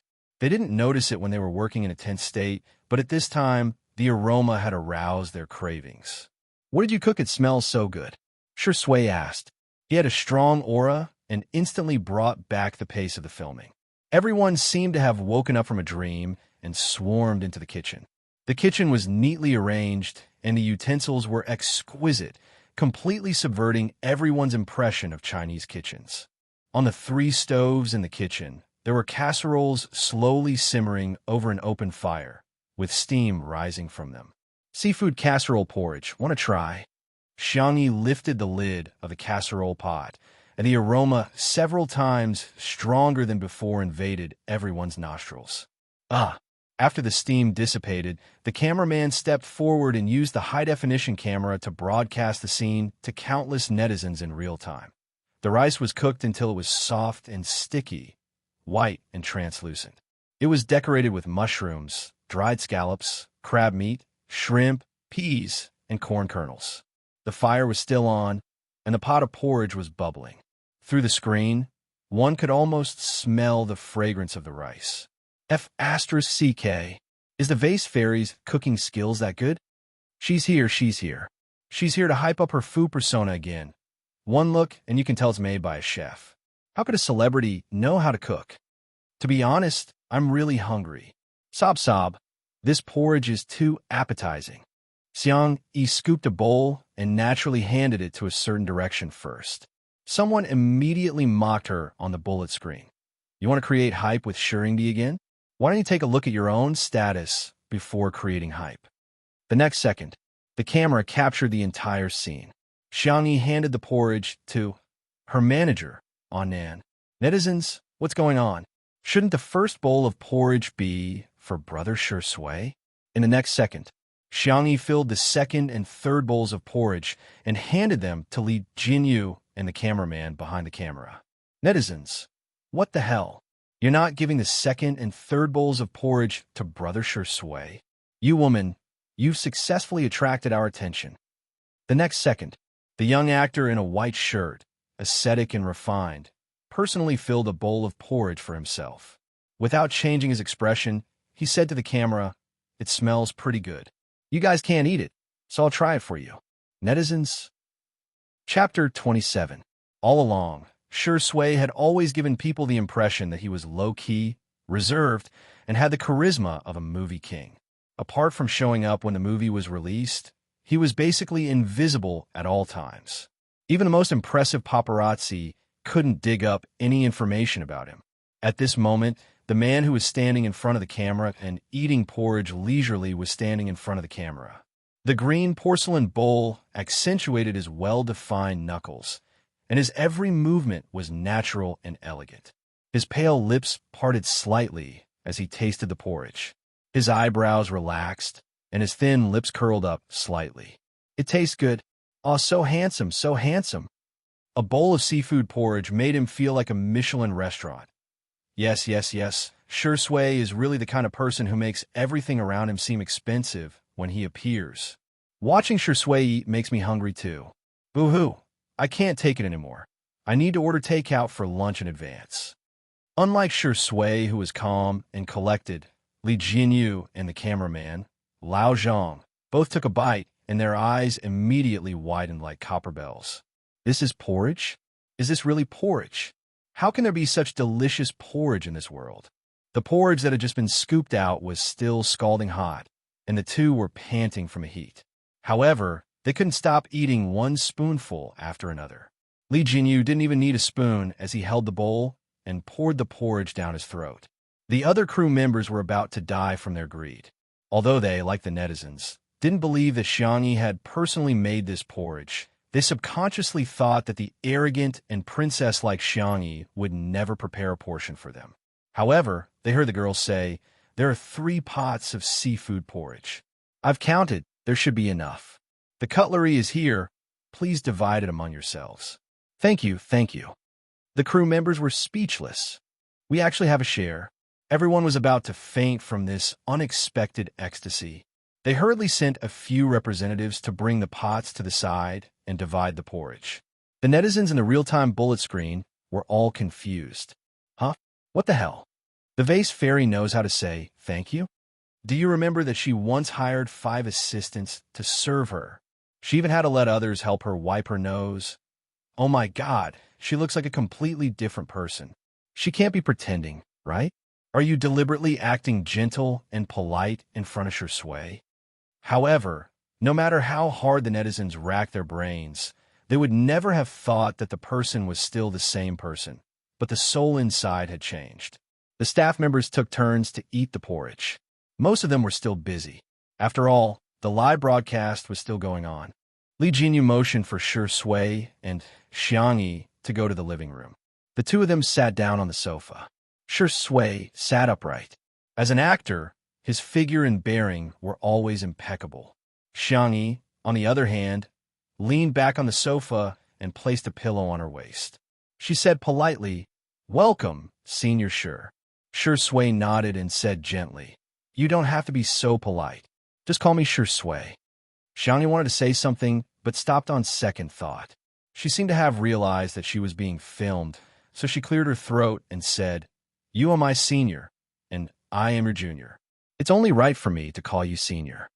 In fact, she really wanted to call Shui Zai like her mother fans, but Annan said that it was more appropriate to call her senior. Little did she know that Annan was relieved, afraid that she would call him hubby or darling or something shocking. The conversation was very normal and warm, but the netizens in the live broadcast room were in an uproar. Isn't this sitting posture too relaxed? Does she really think this is her home? Oh my God, it's so scary to be uncultured. Is this how you use the word welcome? Come on, she's the one who's welcome at your house. I'm convinced. This female star X is really arrogant and shameless. Chapter 28. I used to think that she was brainless, but now I think she doesn't have any brains at all. If it weren't for Shui and Director Lee, would she have come to film this show? Would she be able to live in such a nice house? I beg her to turn off her mic. She can be a pretty face, but as soon as she opens her mouth, all her good impressions are gone. Hanan had already consciously avoided the camera and was secretly scrolling through the comments in a small corner. First, he posted dozens of comments praising Xiangyi, then realized that many people were scolding Xiangyi. He was so angry that he began to report them one by one. He roared in the comments, "This is Xiangyi's home to begin with." However, this comment was like a small drop of water flowing into the tide of tens of thousands of comments. In the blink of an eye, it was drowned out. After exchanging a few pleasantries, Xiangyi asked, "Senior, do you want some tea?" "Yes." The girl took out the tea set, boiled the water, washed the tea, and brewed it. The spring tea from the Preaching Ming dynasty was like jade dew in a delicate and transparent glass cup. Her soft and fair fingertips moved skillfully and elegantly. Just this set of actions alone was pleasing to the eye. Then he realized that the comments that had been silent just now were now in a formation. So what if she said something wrong? Of course, she chose to forgive her. Annan was speechless. Fine, looks like I'm not the only one in this world. After Xiangyi brewed the tea, Shui didn't even have time to take a sip when she heard Li Jinyu say, "The guests have arrived early. Do you want to go and receive them?" Guests? Xiangyi remembered that Annan had mentioned to her that the flying guests invited on the first day of the pilot, the artists who only filmed one episode of the variety show, were a father and son pair, the famous director Yin Jinhua and his youngest son Yin Nai. Yin Jinhua had helped Shui a lot, and Shui often made guest appearances in his movies for free. The two of them could be said to have met a talent scout, which was also a good story in the film industry. Shui got up. "I'll go." Xiangyi recalled the information she found yesterday and took a small basket. "I heard that Director Yin likes to eat cherries. I'll go pick some for you." In fact, compared to Shui's fans, there was someone who didn't want Xiangyi to appear on screen more than Xiangyi herself. She had passed through countless worlds and reached the pinnacle of starlight, but she had also been stepped on in the dirtiest mud. She had long since become indifferent to other people's likes and dislikes. At the end of the mission, she could have chosen to go to a higher plane or stay in any world she was about to cross. But Xiangyi chose to come back. To her, the only thing that mattered was her family. She was about to leave when Shui stopped her. "Miss Xiangyi, the manor is so big.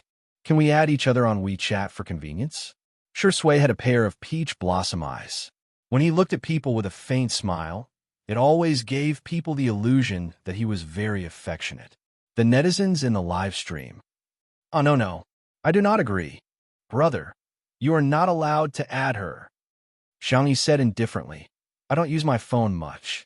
If you want to talk to me, just give me a shout." The netizens in the stream. What the F asterisk CK? IF asterisk King sat up straight in bed. Is the vase fairy crazy? I don't know if the vase fairy is crazy or not, but this Shui fan is going crazy. She actually rejected Shurndi? Asterisk goodnight, recommendation votes, full 1,000 plus chapters. Chapter 29. In a live stream, the netizens' question marks lined up one after another. Especially the fans. They suddenly realized that compared to Xiangyi sucking up to Shi Sui, what they didn't want to see was Xiangyi ignoring Shi Sui. This was simply a slap to Shi Yingdi's face, and also indirectly a slap to their faces. Li Jinyu didn't know whether to laugh or cry, and tried to smooth things over. Xiangyi, the manor is so big, you might not be able to hear me. There's this. Xiangyi rummaged through the rot tin basket at the door.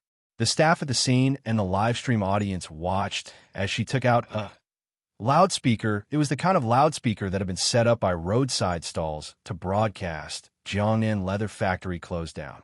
Staff. Live stream audience. Silence, a strange silence. The crowd really couldn't associate this thing with the elegant and refined Shi Yingdi.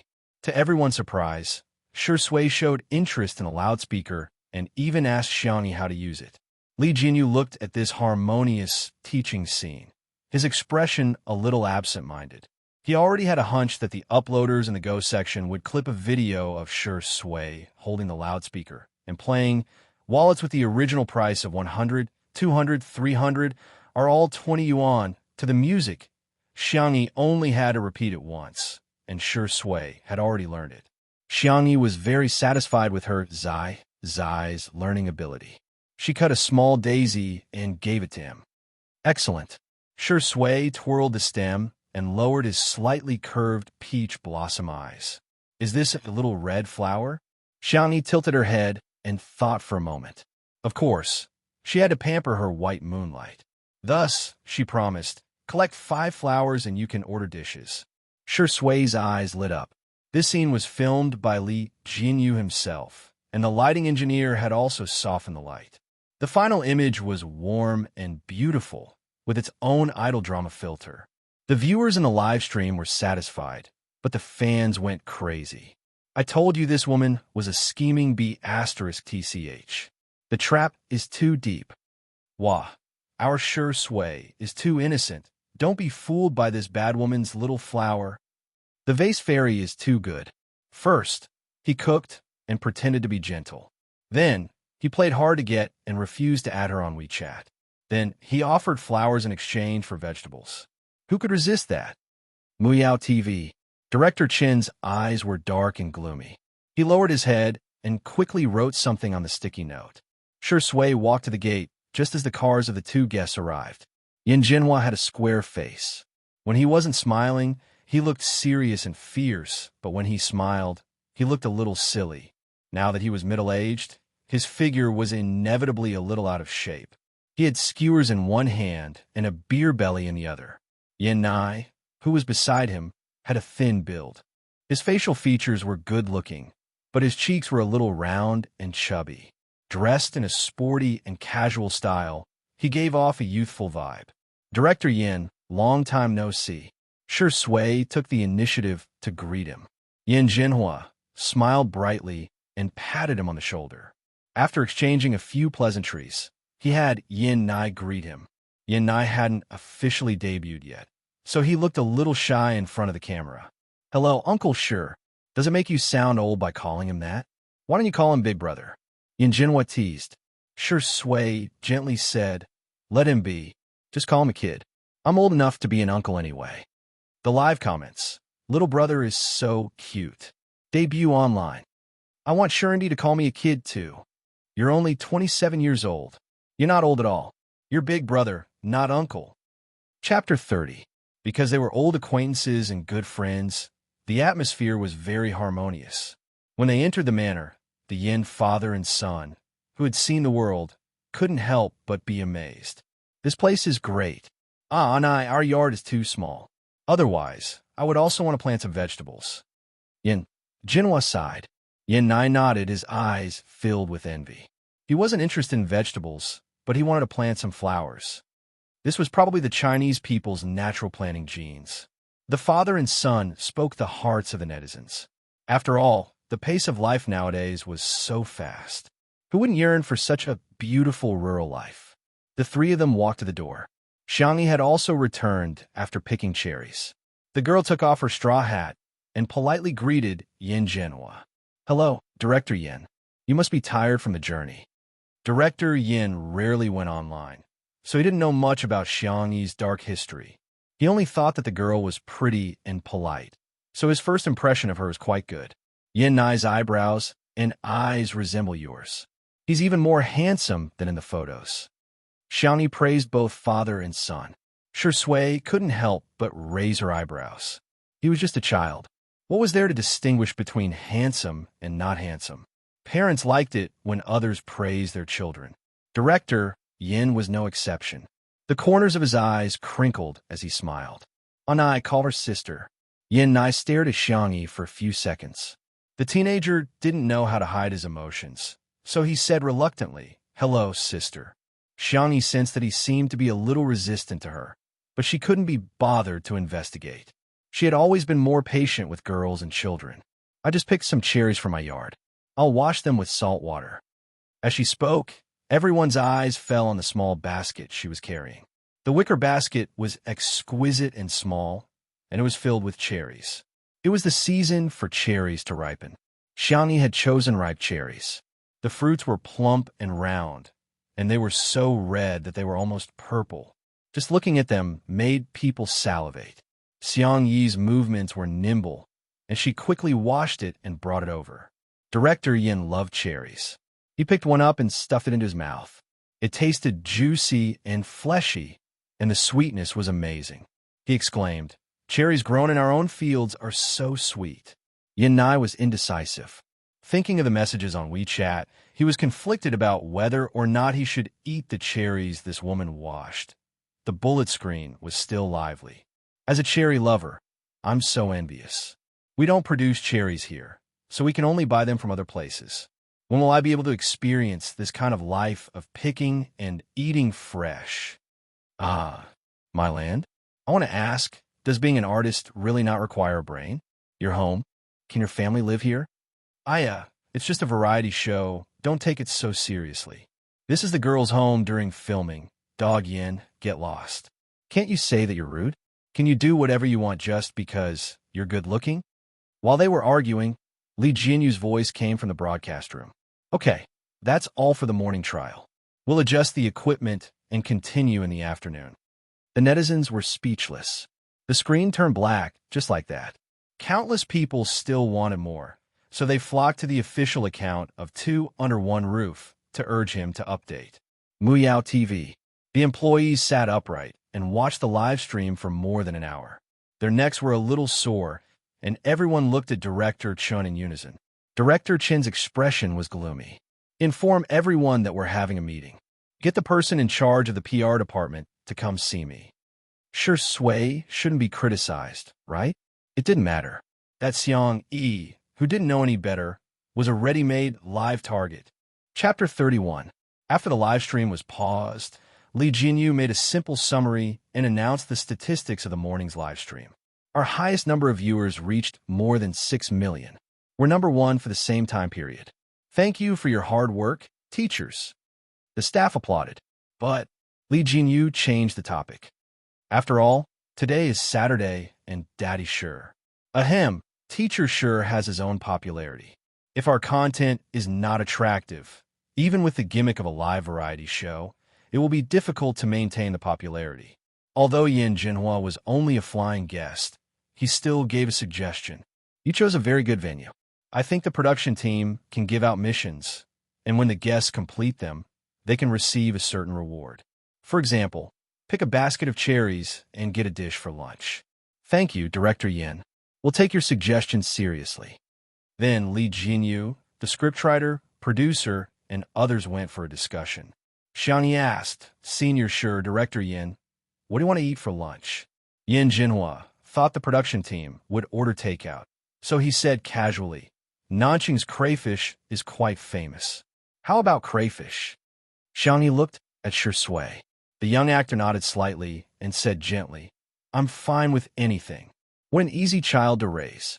As for Yin Nai, Xiangyi ignored him. She wouldn't waste her feelings or time on people who hated her. Yin Nai, who was about to express his opinion, he felt like he was being targeted. The phone in his sweatpants kept vibrating. Yin Nai hesitated and found a quiet corner before taking it out. The messages were all from one person. Sister Wan Yin, big brother, are you there yet? Sister Wan Yin, wow, I'm watching your live stream. You're so handsome today. Sister Wan Yin, actually, I didn't want to talk to you about this, but Xiangyi, she's really... I'm not trying to drive a wedge between us. She and I used to be good friends, but because I advised her not to seduce Shuringdi, there were a few screenshots below. Qin Wanyin tried to contact Xiangyi via WeChat, SMS, and other methods, but Xiangyi didn't reply. Yin Nai pursed his lips in distress.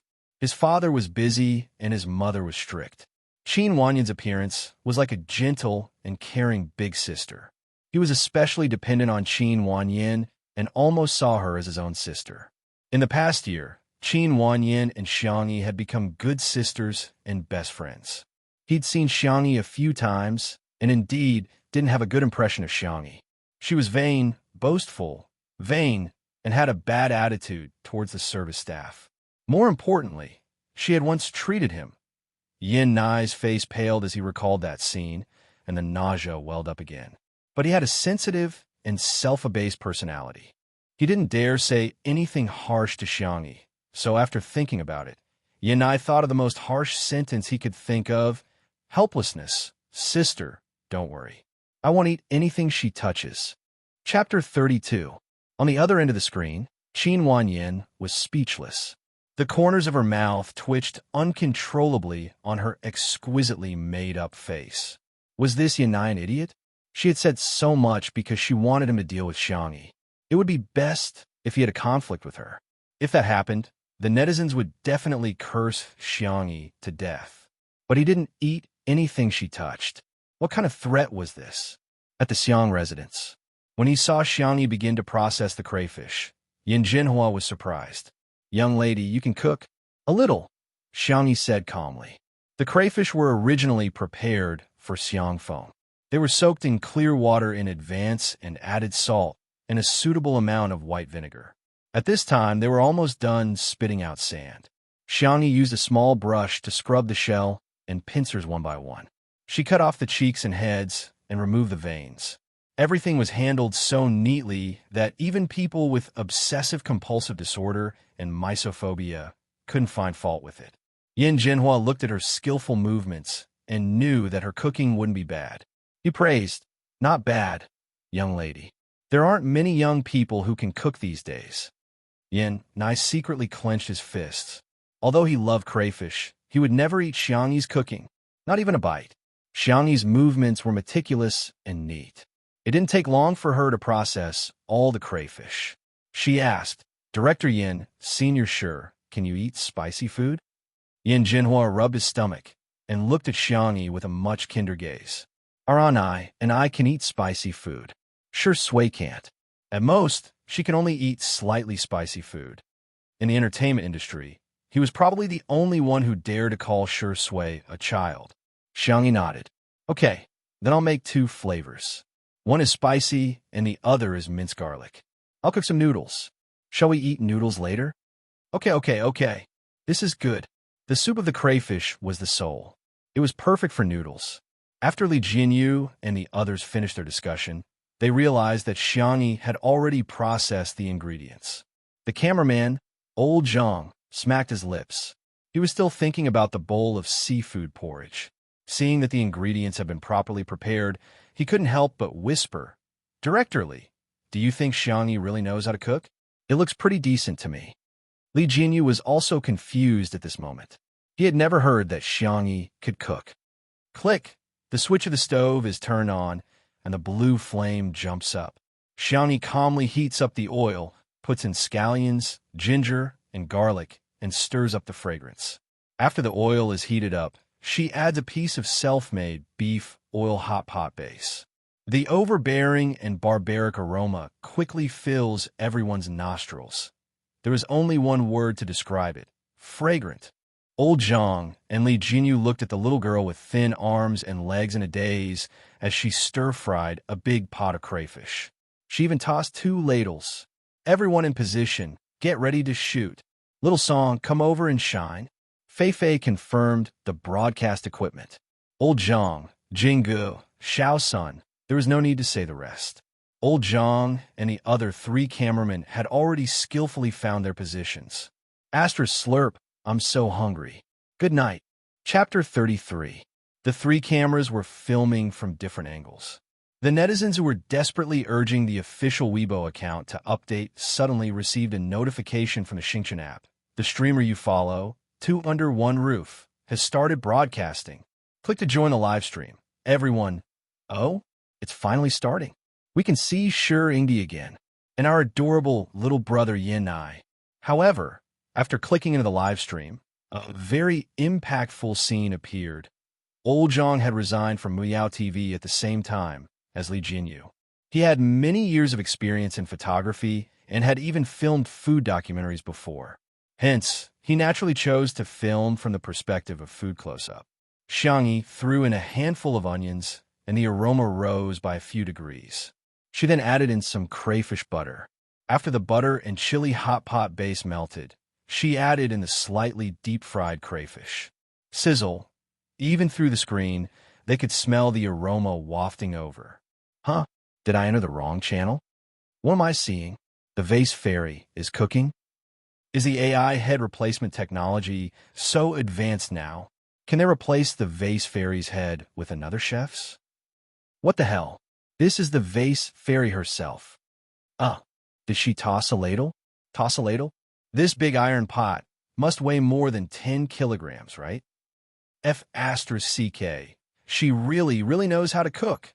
The crayfish are turning red. I'm swallowing my saliva like crazy. Xiangyi turned on the fire, and the crayfish were quickly fried until their tails curled up and they turned red. She added water, sprinkled a handful of green pepper and dried red pepper, and covered the pot with a lid to simmer. She turned on another stove. Seeing that she was silent, Li Jinyu hurriedly cued her. What are you going to do next? Garlic crayfish, Xiangyi answered calmly, as if she didn't care about the camera. She glanced at the crayfish and then looked away. Li Jinyu's heart skipped a beat. If she didn't say anything, would the rate of abandonment soar? Little did he know that the number of viewers in the live stream was increasing rapidly. The netizens who slept in the morning or those who were on break didn't get to watch the live stream for the first time. It was lunchtime, and it was also the weekend, which happened to be the time of peak traffic. Why would they watch a video while eating? Of course, he had a look at the food. The girl on the screen was beautiful without makeup. Her skin was fair, and her slender wrists looked weak. However, she could easily lift a big iron pot and operate 2 stoves at the same time. This alone was enough to attract attention. Most importantly, the crayfish she stir-fried looked too delicious. The atmosphere in the live broadcast room was surprisingly harmonious. Why are these hands suddenly so black? Clever and virtuous. What kind of fairy is this? Slurp, my tears are falling from the corners of my mouth. Woo sister, I want to go to your house to eat crayfish. I don't eat much. 1 basin is enough. At one point, the camera cut to the living room to broadcast the interaction between Shi Sui and the Yin father and son.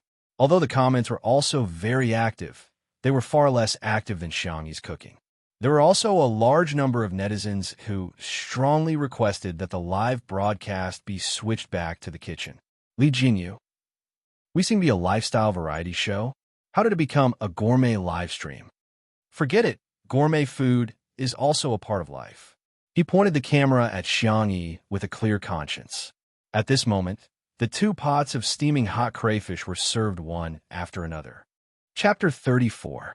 Xiangyi didn't just pour the crayfish into the plate. Instead, she lowered her head and carefully arranged the dishes. Her fair and soft hands seemed to be performing a magic trick as she arranged the 2 large pots of crayfish into the shape of flower petals. She took out a transparent glass bottle and gently shook her wrist, embellishing it with white sesame seeds.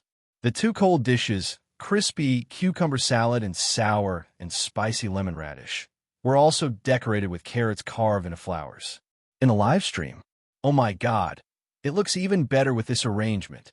Amazing, it's so F***ing amazing. She instantly made it look like I can't afford it. I just ordered crayfish takeout, and there's still 40 minutes to go. I'm about to cry. Oh my god, she actually made 2 cold dishes and even stir-fried some vegetables. What kind of logical planning ability is this? You're exaggerating. She just knows how to cook. Which of the chefs in the East isn't better than her? That's right. What's the point of making it so fancy? Who has so much time and energy to arrange dishes? Do I have to learn carving just to eat? Are you crazy? You're living a rough life, but you don't allow others to be refined? The live comments were a mess, but in reality, it was a joyous occasion. Yin Jinhua called Yin Nai over to serve the dishes while he himself was itching to cook some scrambled eggs with tomatoes. He happily carried it out and placed it next to the crayfish. Come, come, come. I'll add another dish for you kids. Thank you, Director Yin. The location for the meal was in a pavilion in the garden, surrounded by a sea of flowers and birds flying past from time to time. It was so beautiful that it looked like a scene from an anime. Yin Jinhua was craving the moment he smelled the aroma. He didn't even bother to put on disposable gloves as he peeled a spicy crayfish. The rosy and glossy crayfish had been handled very cleanly without a trace of odor or dirt. The moment it entered his mouth, the fresh and spicy soup splashed out between his lips and teeth. The smooth and tender crayfish meat only felt numb after he swallowed it. But more than that, there was an endless aftertaste. You're a good cook, young lady. Yin Jinhua praised sincerely before immediately peeling another one. Spicy enough. It's strong enough. All chefs would be very happy when their food was recognized, and Xiangyi was no exception. She smiled and pushed a pot of boiled edamame in front of Yin Jinhua. This is boiled in light salt water. It can relieve the spiciness. Yin Jinhua's eyes lit up. Crayfish and edamame are a perfect match. Young ladies are particular about people. Sure Sui couldn't eat spicy food, so she chose the garlic-flavored one. The young and handsome man slowly put on his gloves and peeled the prawns in a refined manner, as if he was cutting a steak in a top-notch Western restaurant. After entering the mouth, the aroma of garlic bloomed on the tip of the tongue, but it was not choking. Instead, it blended with the aroma of various spices. The spiciness of the green pepper was neutralized with sugar, and the sweet and spicy garlic taste was easily acceptable. Sure Sui's movements were still graceful, but her eyebrows were relaxed and her long legs were slightly bent. She was in an extremely relaxed posture. The only one who was in pain was Yin Nai. The aroma of the two flavors of crayfish wafted into his nose. He was clearly full in the morning, but now his stomach was so empty that he was about to faint from hunger. The young man's clean and slightly protruding Adam's apple kept moving up and down as he struggled wildly between eating and not eating. He looked at Xiangyi with watery eyes. He didn't know if it was because of the smoke in the kitchen, but her appetite wasn't good. After eating 2 mouthfuls, she quietly peeled the crayfish. Her hands were nimble, and in the blink of an eye, she had peeled a small bowl full. Yin Nai's heart skipped a beat. If she peeled the crayfish for me personally, then I can't refuse her kindness. It would be impolite to refuse, and I'll do as she says. Chapter 35. Just one bite. The young man clenched his fists, nervous and expectant. Unexpectedly, Xiangyi placed the bowl of peeled prawns in front of Yin Jinhua and continued peeling the garlic prawns without a word. Yin Nai, so it wasn't for me. In her beautiful and clear eyes, a trace of disappointment flashed uncontrollably. The live comments were filled with sarcasm and ridicule. Hey, I thought highly of a vase fairy because of her cooking skills, but I didn't expect her to lick Director Yan's boots so easily. It's all about the dishes. Director Yin is a big shot in the film industry after all.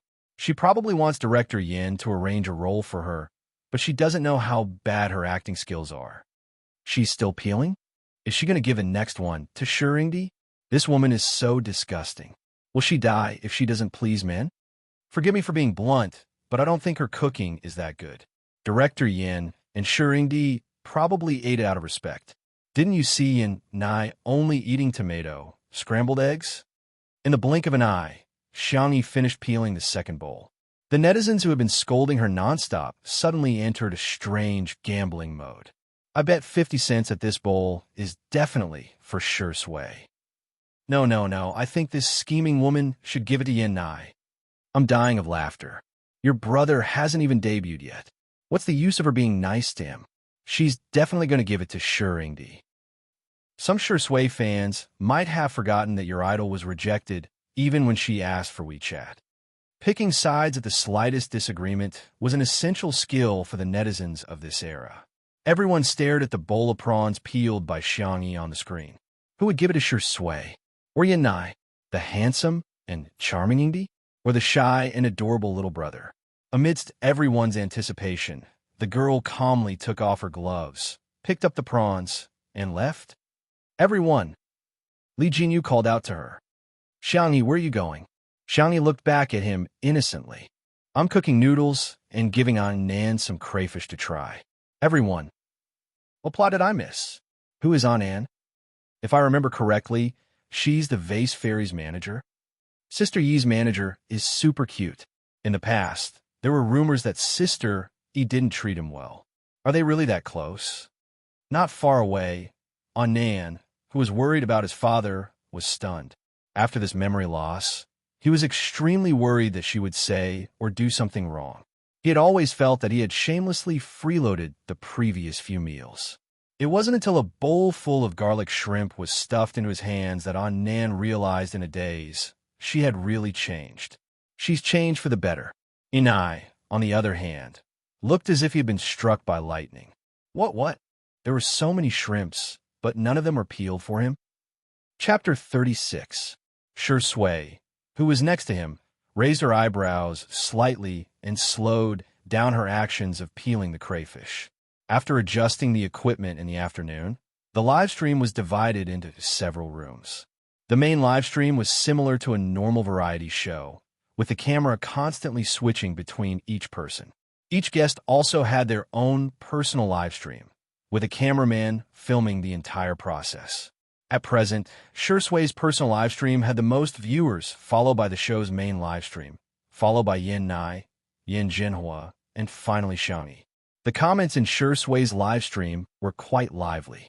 Raising an eyebrow is so cool.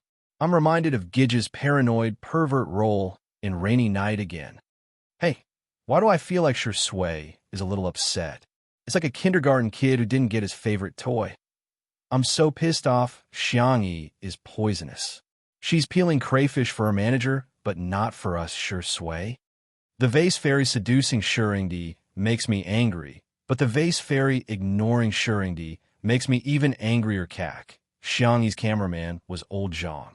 His style was very similar to Li Jinyu's, who liked to shoot beautiful scenes. Thus, he stood a little further away, wanted to take a shot of Xiangyi from afar. Xiangyi happened to not be very sensitive to the camera, so the main camera was still filming Shui and the others. Thus, she chatted with Nan for a while. Is it good? Nan nodded like he was pounding garlic while stuffing crayfish into his mouth. The delicious food made him less vigilant, and he didn't notice old Zhang in the distance. I thought you were going to peel for Shui. Xiangyi was puzzled. Why should I peel for him? Didn't you say to avoid suspicion? If there were no cameras, Xiangyi would definitely peel for Shui. Shui's figure was naturally tall and straight, but in Xiangyi's eyes, he was too thin, as if the wind could blow him away. She felt like a grandmother looking at her grandson, wishing she could stuff all the delicious food in the house into his mouth.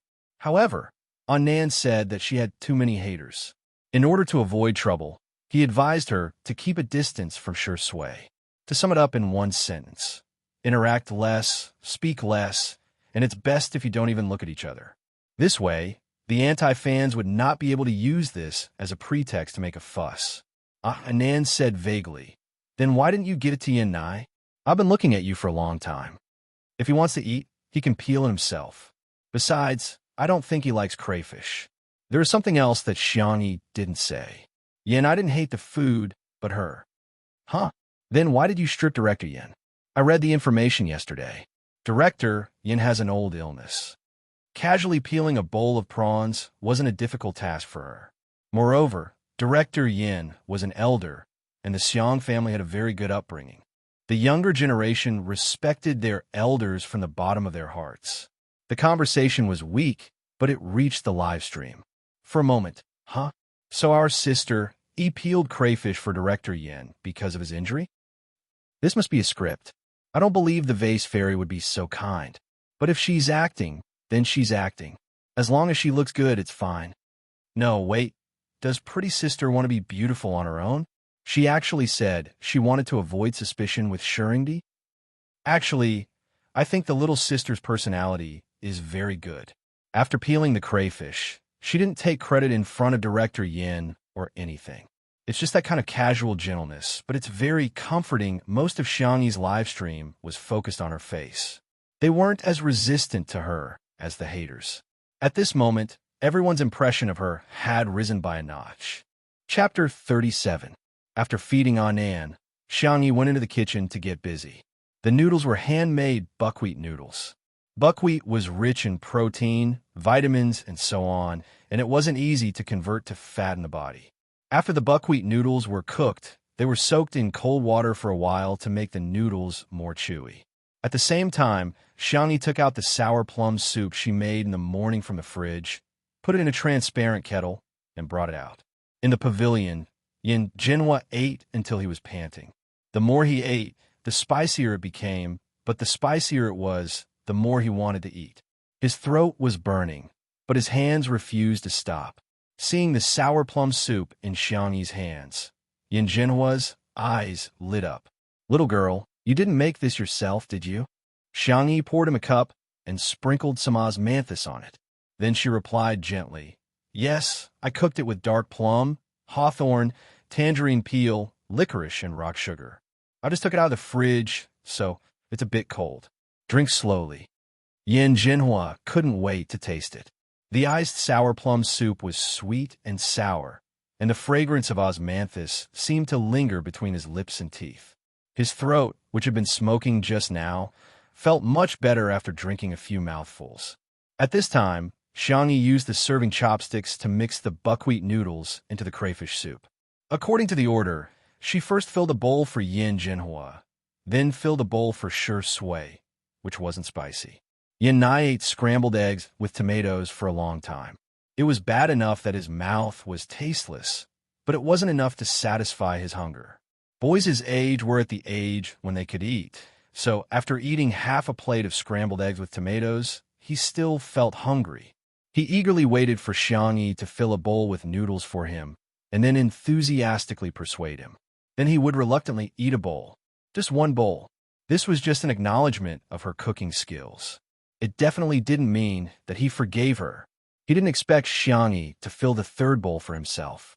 Then she put down the serving chopsticks and glanced at Yin Nai indifferently. "This is buckwheat noodles. I don't know if you can get used to it, but you could try it yourself."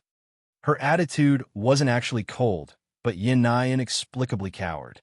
I'm not hungry." "Oh." Xiangyi lowered her head to eat. Weak, helpless, and pitiful Yin Nai. He felt as if there were 8 big words written above Xiangyi's head. Eat it or not. If you don't want to eat it, then forget it. If it were someone else, they might have been concerned about Yin Nai. However, Yin Jinhua was very magnanimous and only cared about eating by himself. Shi Sui looked gentle, but she had a sense of propriety when interacting with others. She would never meddle in other people's business. Therefore, the more Yin Jinhua enjoyed the meal and the more full he was, the more pain and hunger Yin Nai felt. Burp. Yin Jinhua, who had eaten his fill, burped. Shi Sui also stopped eating. Xiangyi silently begins to clean up the table. Yin Jinhua is a little embarrassed. "Anai, help your sister clean up." Xiangyi's portion was on the larger side, and Yin Nai didn't eat a single bite. Shi Sui didn't eat spicy food, so there was still some spicy crayfish left. Yin Nai nodded and really began to clean up. This young master, who had never done any household chores, was in a difficult position. Should I throw these away? The question was directed to Xiangyi, but he couldn't bring himself to call her sister. In his heart, the gentle, intellectual, and understanding Qin Wanyan was his sister. Xiangyi, she didn't deserve it. The live comments. "Ao Wei is dead. This little puppy is too soft and cute. Boo-hoo, I miss little brother Rua's face, and those little boobs are so cute. Don't throw them away. Give me the address. I'll take a taxi there and eat it all." Ahem. Li Jinyu cleared his throat behind the camera and shamelessly said, "Little brother Yin Nai, our production team is willing to take back the leftovers." Huh? Yin Nai was stunned. That's not very good. After all, it was leftovers. Would anyone really be willing to eat them? Chapter 38. The next second, all the staff members on site nodded in unison. Yin Nai, little did they know that the bowl of seafood porridge in the morning had only whetted everyone's appetite. Later, when they smelled the aroma of the crayfish, if it weren't for their professional ethics, they would have turned into hungry wolves and rushed over to grab the food. Xiangyi, there's still sour plum soup in the fridge. Do you want it? The girl's voice was soft and polite, which sounded like the sound of nature in the ears of the staff. Li Jinyu said without reservation, "Yes, yes, yes." "Then I'll go get it." "No, no, no. Teacher Xiangyi, please take a seat. We'll do it ourselves." The audience in the live stream? They were still calling her Xiangyi in the morning, but now they're calling her Teacher Xiangyi. This must be the most unscrupulous program in history. Wait, a slow, low voice reached everyone's ears. Shui's thin lips curled into a lazy, evil smile. "How do you calculate the return fee?" "Huh?" Yin Jinhua reacted quickly and chimed in. "That's right, this recycling of old cell phones and home appliances even has to change pots and scissors." The program crew, damn, how could they forget about these two old foxes? After some negotiation, Shui proposed a humiliating clause. The program crew had to help clean up, including but not limited to cleaning up the dishes, washing the dishes, wiping the table, etc. The netizens in the live stream initially thought that the program crew wouldn't agree, but the camera changed. More than a dozen staff members surrounded the small amount of crayfish. Those with fast hands could grab two, while those with slow hands could only grab one. They couldn't bear to eat it all at once, and slowly ate it in their hands, as if they were eating some precious and expensive delicacy. Not to mention the noodles, each person could only pick one portion. Everyone couldn't care less about cleanliness, as they carefully soaked the crayfish soup before eating it like it was a treasure. The satisfied expressions of the staff members were too real. Only then did the audience realize that Xiangyi's cooking was really delicious. "I'm hungry. I opened a mysterious yellow app again." Huh. Good thing I ordered takeout early. I can watch while eating. The earlier I spend, the earlier I can enjoy. I'm dying of laughter. In other variety shows, it's always the production team squeezing the guest dry. I didn't expect it to be the other way around. Ha! This is the first time I've seen the production team help the guests clean up. With someone helping to clean up, Xiangyi was also happy to be free. She poured a cup of sour plum soup and sipped it. Yin Jinhua and Shui chatted about the past for a while. They talked about the tough experience of filming in the deep mountains. That day was a night shoot. It was raining. Using the jokes you youngsters use, that rain was heavier than the day Yipping went to ask her father for money. Shui was filming a fighting scene. She rolled around in the mud, and her eyelashes were covered in mud. Although Yin Jinhua was getting on in years, he was still very humorous. When he spoke, it was as if he was doing a monologue. But after that day, our crew had a farmhouse restaurant's earth pot chicken. It was really delicious. Xiangyi didn't interrupt, but she listened very carefully. From time to time, she would nod or smile in response. She said softly, "There's an earth pot stove in the small kitchen. Shall we make earth pot chicken or stew for dinner?" Yin Jinhua slapped his thigh excitedly. Good, good, good. Do you want to burn some firewood? I'll go chop some firewood right away." A certain well-known director had completely forgotten that he had come to the show to chat and relax with Shui.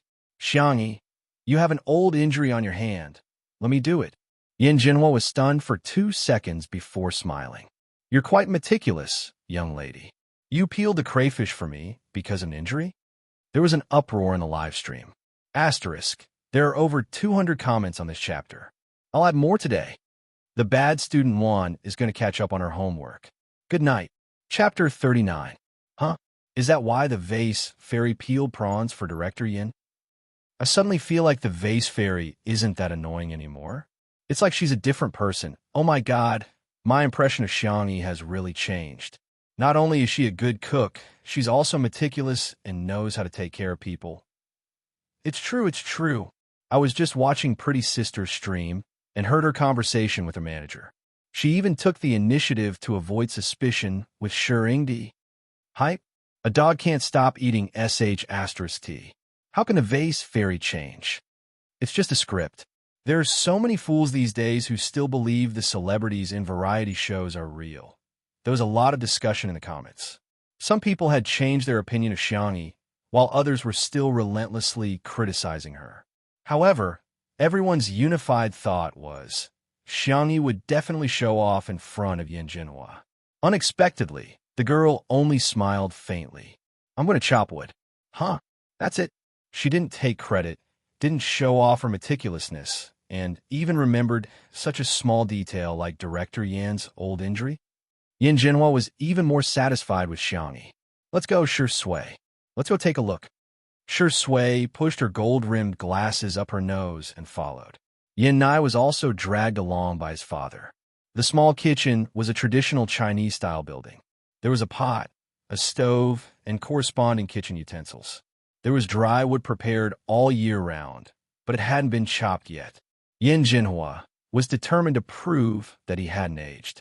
He picked up the axe and chopped a few times. The wood either fell from the stump or wedged into the wood. Yin Jinhua was old after all. After a few tries, he was out of breath. However, Yin Jinhua still firmly believed that there was no problem with his method. He just didn't have enough strength. He patted Yin Nai's shoulder. "Oh, Nai, try it." Yin Nai hesitated. I can't. Can you be a little more manly?" Yin Jinhua said loudly. "Listen to me. Use your strength from this angle." He spoke and gestured as he explained eloquently. It was as if he was lecturing someone on the set. Yin Nai tried twice and also failed. Yin Jinhua was a little unhappy. Where did all the food go? You can't even do such a small task. Instantly, the bullet screen started to fire at him. Your brother is thin to begin with, and he's never done this kind of work before. Isn't it normal that he can't chop well? What kind of father is this? Yin Nai didn't even take a sip of water other than scrambled eggs with tomatoes. It's bad enough that he doesn't care about his son, but he's so fierce. The little puppy is so pitiful. I'm physically and mentally uncomfortable with a middle-aged, greasy man like Yin Jinhua, who likes to be a teacher and give advice. I'm reminded of my silly menopausal leader again. Hee, isn't this the current situation of traditional parents in our country? Apart from suppressing and criticizing their children, they never consider their children's feelings. Yin Nai's personality had always been sensitive. Being scolded in public, he was momentarily stunned. He stood there in a daze and even forgot to defend himself. Li Jinyu's heart was in his throat. He was afraid that the atmosphere would become awkward because of this. Suddenly, he heard the man's low chuckle. "Teacher Xiangyi, can you teach us?" The netizens were speechless. "Brother, you're too flirtatious. Who can resist that?" Xiangyi nodded and demonstrated. The girl raised her hand, and the axe fell, splitting the wood into two. Her movements were clean, neat, and valiant. It was as if she was cutting a cake. In an instant, the netizens were speechless. Pretty girl. No. Pretty sister is too much. Chapter 40. Xiangyi's display of skill shocked countless people in front of the screen. The on-site staff were also shocked. They thought Xiangyi was just joking, but they didn't expect her to really know how to chop wood. Yin Nai's eyes widened, filled with shock. She really did it. A soft and calm voice suddenly sounded in his ear. "It's not that you don't have enough strength. It's that there's a problem with your technique. Try this." Huh? Yin Nai froze for a few seconds before realizing that Xiangyi was teaching him. She slowed down her movements. Her tone was patient, and her explanation was logical. Yin Nai tried it after listening and actually managed to chop a slightly smaller piece of wood. Yin Jinhua was happy, but he was a typical male chauvinist. He snorted. "You only chopped one piece. What's there to be happy about?" He didn't think much of it. After all, Yin Nai's grandfather and his father had taught him this. Yin Nai's eyes that had just lit up gradually dimmed. Live comments. "Yin Jinhua is poisonous. What's wrong with praising your son? Must you attack him like this?" A round of applause rang out. It was Xiang Yi who was supporting him. "That's amazing. Yin Nai shyly clenched the wooden handle of the axe. It's nothing. She was the woman he used to hate, but now he was being praised very happily. Sui's lips curved slightly as she cooperated. Yeah, Anai is good at learning and practical. The young boy was even happier. If he had a tail, it would probably be wagging. Xiangyi looked at Yin Jinhua and smiled. Director Yin, aren't you going to praise Yin Nai? Yin Jinhua waved his hand. Oh, how can I say that? Praising an actor was fine, but praising his own son, that was too embarrassing. I think children should be praised more. Xiangyi picked up another axe and chatted while chopping wood. When I was a child, I liked it when my elders praised me. Every time they did, I was especially motivated. This statement resonated with many people. It's me. The more the teacher praises me, the more motivated I am. I really like to flatter my sisters, and I also like it when my sisters flatter me in different ways. Sister E is so hardworking. She's so efficient, so valiant and gentle. Woo-woo, I'm turning from a passerby to a fan. Yin I didn't have any expectations for Yin Jinhua. He actually knew that his father loved him, but his way of expressing it was reserved. Therefore, it didn't matter. He didn't really need his father's approval. But unexpectedly, Yin Jinhua coughed. That is not bad. Keep up the good work. Yin Nai jerked his head up and stared at his father in disbelief. Yin Jinhua felt embarrassed after praising him. He touched his stomach and looked away. I'll go take a look at the chickens. I can't chop firewood, but I'm good at killing chickens. Chapter 41. The live comments. Huh? Director Yin can't be at Sundara, right? I actually think Director Yin is very cute. Chicken. Don't come over, I'm going to scream. Director Li Jinyu, who had been paying attention to the netizens' comments throughout the entire process, heaved a sigh of relief when he saw the change in the live comments. Thinking back, he realized did Shui and Xiangyi inadvertently work together? And they even cooperated perfectly? Li Jinyu didn't have time to think about it in detail, as his attention was attracted by the comments praising Xiangyi. He also noticed that the number of viewers in Xiangyi's personal livestream had actually increased. Although the increase wasn't huge, it was a reflection that more and more viewers were becoming interested in her. Perhaps there is a deeper meaning behind Daddy Shi's recommendation of Xiangyi to star in this live variety show. Yin Jinhua ran to the chicken coop to take a look. There were more than a dozen chickens in total, as well as a nest of freshly hatched chicks with light yellow fluffy feathers. The chicken coop was very clean, and there was a thick layer of hay on the ground. There wasn't any smell. Shui also came over, and Xiangyi even stuffed him with a small basket so that he could pick up some eggs. Because the scene of the chickens being slaughtered was too bloody, the cameraman paused the filming. Yin Jinhua scanned the chicken coop with his eyes, intending to pick the fattest one. He casually chatted, Shui, what do you think of that little girl, Xiangyi? Huh? Shui slowly picked up an egg. The female staff at the side couldn't help but look at him. His fair and slender hands with distinct joints didn't look like someone who would do such a thing at all. But when he did, it was incomparably elegant and pleasing to the eye. Yin Jinhua smiled and said, If you ask me, this little girl is pretty and has a good temper. She's a good match for our Anai. Shui paused in his actions of picking up the eggs and continued unhurriedly. Director Yin, Anai is still a child. Yin Nai was only 17 years old this year and was underage. I just asked around. The little girl is 3 years older than our Anai. As the old saying goes, a woman 3 years older than her husband would carry a golden brick. Look at this, when fate comes, it can't be stopped. This is simply a match made in heaven, a match bestowed by heaven. The more Yin Jinhua thought about it, the more convinced he was.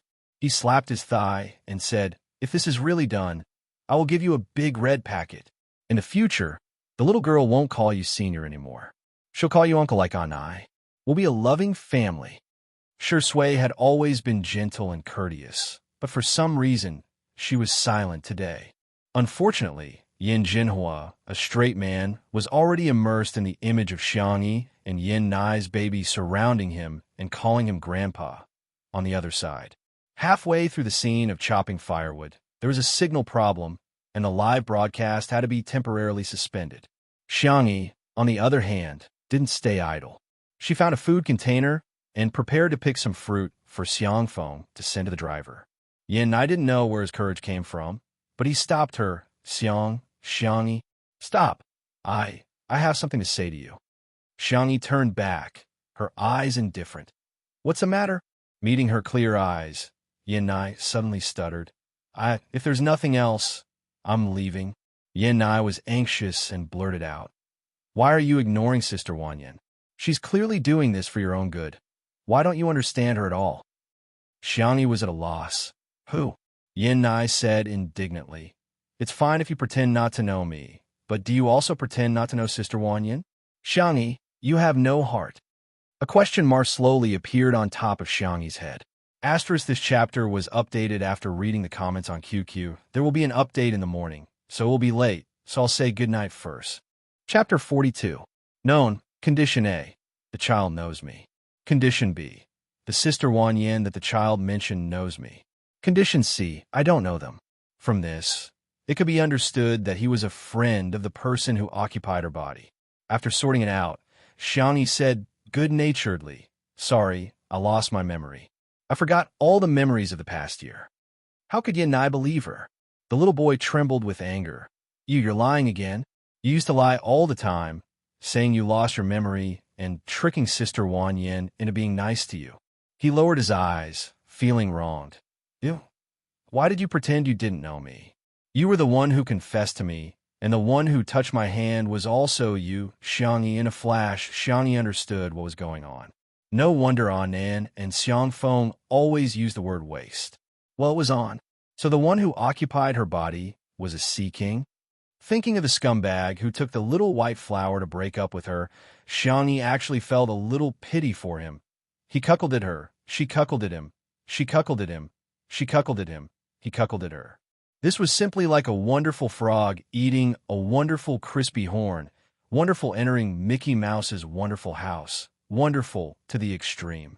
The little boy's eyes were red, and his eyelashes were stained with moisture. His bad attitude towards her had a reason, so Xiangyi couldn't help but feel a little more like spoiling a cub. Yin Nai, look at me, look into my eyes, okay? The girl softened her voice, almost coaxing a child. Yin Nai hesitated, then raised his eyes. Xiangyi patiently explained. Have you ever heard of dual personality? Maybe you don't believe it, but in the past year, do you really think the Xiangyi you knew and the current me are the same person? Yin Nai was stunned. Indeed, it didn't look alike. That Xiangyi had frivolous eyes, vain and pompous, and when she touched his hand, it was really disgusting. But the girl in front of him now had a gentle temperament, clear eyes, and eyes that seemed to be full of stars. Her whole person was bright and soft. She was a completely different person. You have an answer in your heart, don't you? Xiangyi said softly. I apologize for what happened in the past, but I really don't have those memories. If you want to vent your negative emotions on me, I'm fine with it. But I hope you understand that I didn't lie to you, and there is no need for me to lie to you. Yin Nai's voice was slightly nasal. You're lying. No, you are a liar. Fine, you don't want to listen to me, do you? Xiangyi looked around and picked up a sickle expressionlessly. She asked casually, Do you believe me now? Yin Nai. 2 minutes later, the young boy accepted the fact that Xiangyi had lost her memory. He obediently held the food container and followed behind Xiangyi like a little tail. If one ignored the scythe in Xiangyi's hand, the scene would have been perfect. There was a ladder near the fruit trees. Xiangyi lightly and nimbly climbed up a loquat tree. The fruit on the tree wasn't easy to pick, so she hooked it with the scythe and easily reached it. Yin Nai weakly picked up the scattered fruit that had fallen to the ground. Yin Nai was so nervous that he accidentally dropped the food container that was filled with loquats. Suddenly, a word echoed in Yin Nai's mind. Danger! The next second, the girl suddenly patted his cheeks twice. Her voice was gentle but rather threatening. The wind blew a strand of her hair and stuck it to his brow bone. She was very close. I only like obedient children. If you deliberately cause trouble, you'll get beaten up. Whoosh! Yin Nai's ears turned red. Asterisk, can the diligent Nuanuan have votes and comments? Good night. Chapter 43. How strange, her touch didn't seem so annoying anymore. His heartbeat was also erratic. I didn't do it on purpose. Yin Nai's voice was getting smaller and smaller. He didn't dare to look at Xiangyi. He lowered his eyes, and a fringe on his forehead covered his clear eyes. From Xiangyi's point of view, the kid was scared. Forget it, I'll just scare him a little. Her pretty little brother has the privilege of being forgiven and doted on. Are you hungry? She asked. No. Before he could finish a sentence, Yin Nai's stomach growled at an inappropriate time. His fair and handsome face, which still had some baby fat, instantly turned red. Xiangyi's lips curved. What do you like to eat? I'll pick loquats for you later. Yin Nai's eyes lit up. There's such a good thing. Half an hour later, a bowl of hot rice noodles was placed in front of Yin Nai. The rice noodles were made by Xiangyi. They were white and smooth, soft and elastic. Considering Yin Nai's preference for spicy and sour food, she made a fragrant meat sauce as a topping. She also added some refreshing side dishes and vegetables, filling the bowl to the brim. Yin Nai huffed and puffed as he ate. If you can't finish it, it's okay to have leftovers, Xiangyi reminded him. Her biggest worry as a child was that she couldn't leave leftovers when eating at other people's houses. However, all the elders liked to give her food. She had to bite the bullet and eat when she couldn't finish it. It was a painful feeling. There was no need to make things difficult for the kid. Yin Nai raised his head from a bowl that was bigger than his face. The corners of his mouth were oily, and he revealed a shy smile. Leftovers? That didn't exist. He even wanted to have another bowl. Xiangyi went to wash the fruits so that it would be convenient for Xiang Feng to eat when he received them. Buzz, buzz, his phone vibrated. It was a voice call from Qin Wanyan. Yin Nai hesitated for a moment before answering the call. Sister Wanyan. Qin Wanyan's gentle and concerned voice came through the receiver. Anai, I heard that there was an accident during the live broadcast. Are you okay? Are you hungry? Do you want me to order some takeout for you? There is a signal tower nearby that was undergoing maintenance, so the live broadcast could not be carried out for the time being. The program team posted an apology on Weibo. Thank you, Sister Wanyan, but there's no need. Yin Nai's heart was warm. Qin Wanyan's concern always made him feel very happy. Qin Wanyan chose her words carefully. Big brother, I saw that you only ate scrambled eggs with tomatoes during dinner, but Xiangyi didn't even try to persuade you. Sigh. After what she did to you, she left a shadow in your heart. She doesn't even care about you. Yin Nai spoke sternly. Sister Wanyan, Sister Xiangyi lost her memory. She doesn't remember anything from the past year. In that case, let bygones be bygones. Yeah. On the other end of the phone, Qin Wanyan had already prepared a set of lotus words. Yin Nai's sudden words left her speechless. Sister Xiangyi, didn't you say that you hated Xiangyi the most? The fact that Yin Nai was once molested by Xiangyi was Qin Wanyan's biggest trump card. From time to time, she would use it to brainwash Yin Nai and make him remember the pain. Whenever Yin Nai thought about it, he would feel nauseous. This was the first time that her trump card had failed. Also, Sister Wanyan, Sister Xiangyi didn't mean to ignore you. Her eyes aren't good. She has pseudomyopia and a thin cornea, so she can't use electronic devices often. She hasn't even used her phone recently, so I'm sure she didn't mean to not reply to your messages. Okay, I'm hanging up. I'm going to eat my noodles. Qin Wanyan, you believe in the bullshit of amnesia and bad eyes? I think there's something wrong with your head. Chapter 44. Qin Wanyan wanted to continue, but this time, Yin Nai hung up in a hurry, as if he was being chased by a dog. Before he hung up, Qin Wanyan vaguely heard a burp. At the same time, at a research institute in China, top talents from various fields were gathered at the research institute. They were usually busy with their own things, and the only place they met was the cafeteria. Xiang Li rarely went to the cafeteria. Usually, the Xiang family chef would deliver food.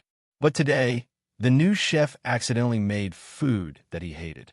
Xiang Li didn't even touch it and went straight to the cafeteria. He was famous among the weirdos in the research institute for being cold and hard to get along with. The only person he was closest to was the little fatty in the laboratory next door. Brotherly, today's braised pork and crab roe buns are delicious. The little fatty enthusiastically recommended the menu as soon as he saw him.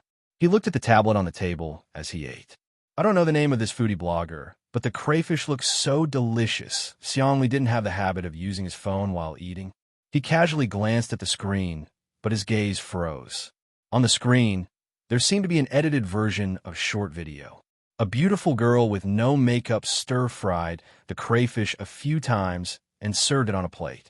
It only took about 10 seconds, but the little fatty had watched it over and over again for who knows how many times. The hot soup splashed on the back of the girl's fair hand. If one looked closely, they would see that her skin was slightly red. It was common to get scalded while cooking, but Xiang Li's brows furrowed deeply. He patted the little fatty on the shoulder. Do you still have that special ointment that your laboratory developed some time ago? We do, but it's too expensive. I only kept a tube. Give it to me. His tone was firm. The little fatty was a little reluctant. Brother Li, I'll keep an eye on your experiment tonight, Xiang Li said expressionlessly. The little fatty. Oh, it's a deal. Brother Li, I'll go get it now. The little fatty stopped eating and ran to get the ointment. He found Xiang Li writing an address on a piece of paper. The man was left-handed, but now he was using his right hand. His handwriting was still strong and smooth. He first wrote a string of words, which seemed to be the name of a manor. Then he crossed it out and replaced it with the Stars Entertainment Company building. The little fatty was curious. Brother Li, who are you giving this ointment to? Family? Xiang Li said in a disdainful tone. Idiot. After a pause, he added, let the big idiot give the little idiot. Little fatty. After Yan Nai finished the noodles, he obediently went to wash the dishes. Xiangyi had specially left him a portion of fruit and a cup of freshly squeezed strawberry yogurt. The young boy immediately became excited. Sister, I'll go chop some firewood later. Xiangyi didn't mind the change in the way he addressed her. She casually said, then wear gloves. Don't scratch your hands. She was about to contact her uncle, Xiang Feng, when she heard a familiar voice. Little Xiangyi, your package has been delivered. Come and sign for it. Thus, Yanai discovered that Xiangyi's originally calm expression had blossomed into a sweet smile. Uncle, Xiang Feng came with a bunch of packages. He pinched Xiangyi's chubby cheeks and took out a thin kitten from his suit pocket. I just picked it up on the side of the road. Although it's a little ugly, it looks like sanction. I'm going to take it back and raise it. When the kitten saw Xiangyi, it meowed excitedly and waved its little paws wildly. Xiangyi was stunned. She hesitantly called out a name. Tong Tong? Chapter 45. The kitten. Meow, meow, meow. It's me. Xiangyi! Exclamation point. The girl, who had always been calm and collected, was surprised. Xiang Feng, what bucket? Bucket bag? Which brand do you want? Uncle will buy it for you.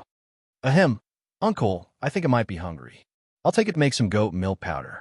Xiangyi took the kitten from him and rubbed the back of its neck to comfort it. Xiang Feng complained, Hey, be careful. This cat has a bad temper.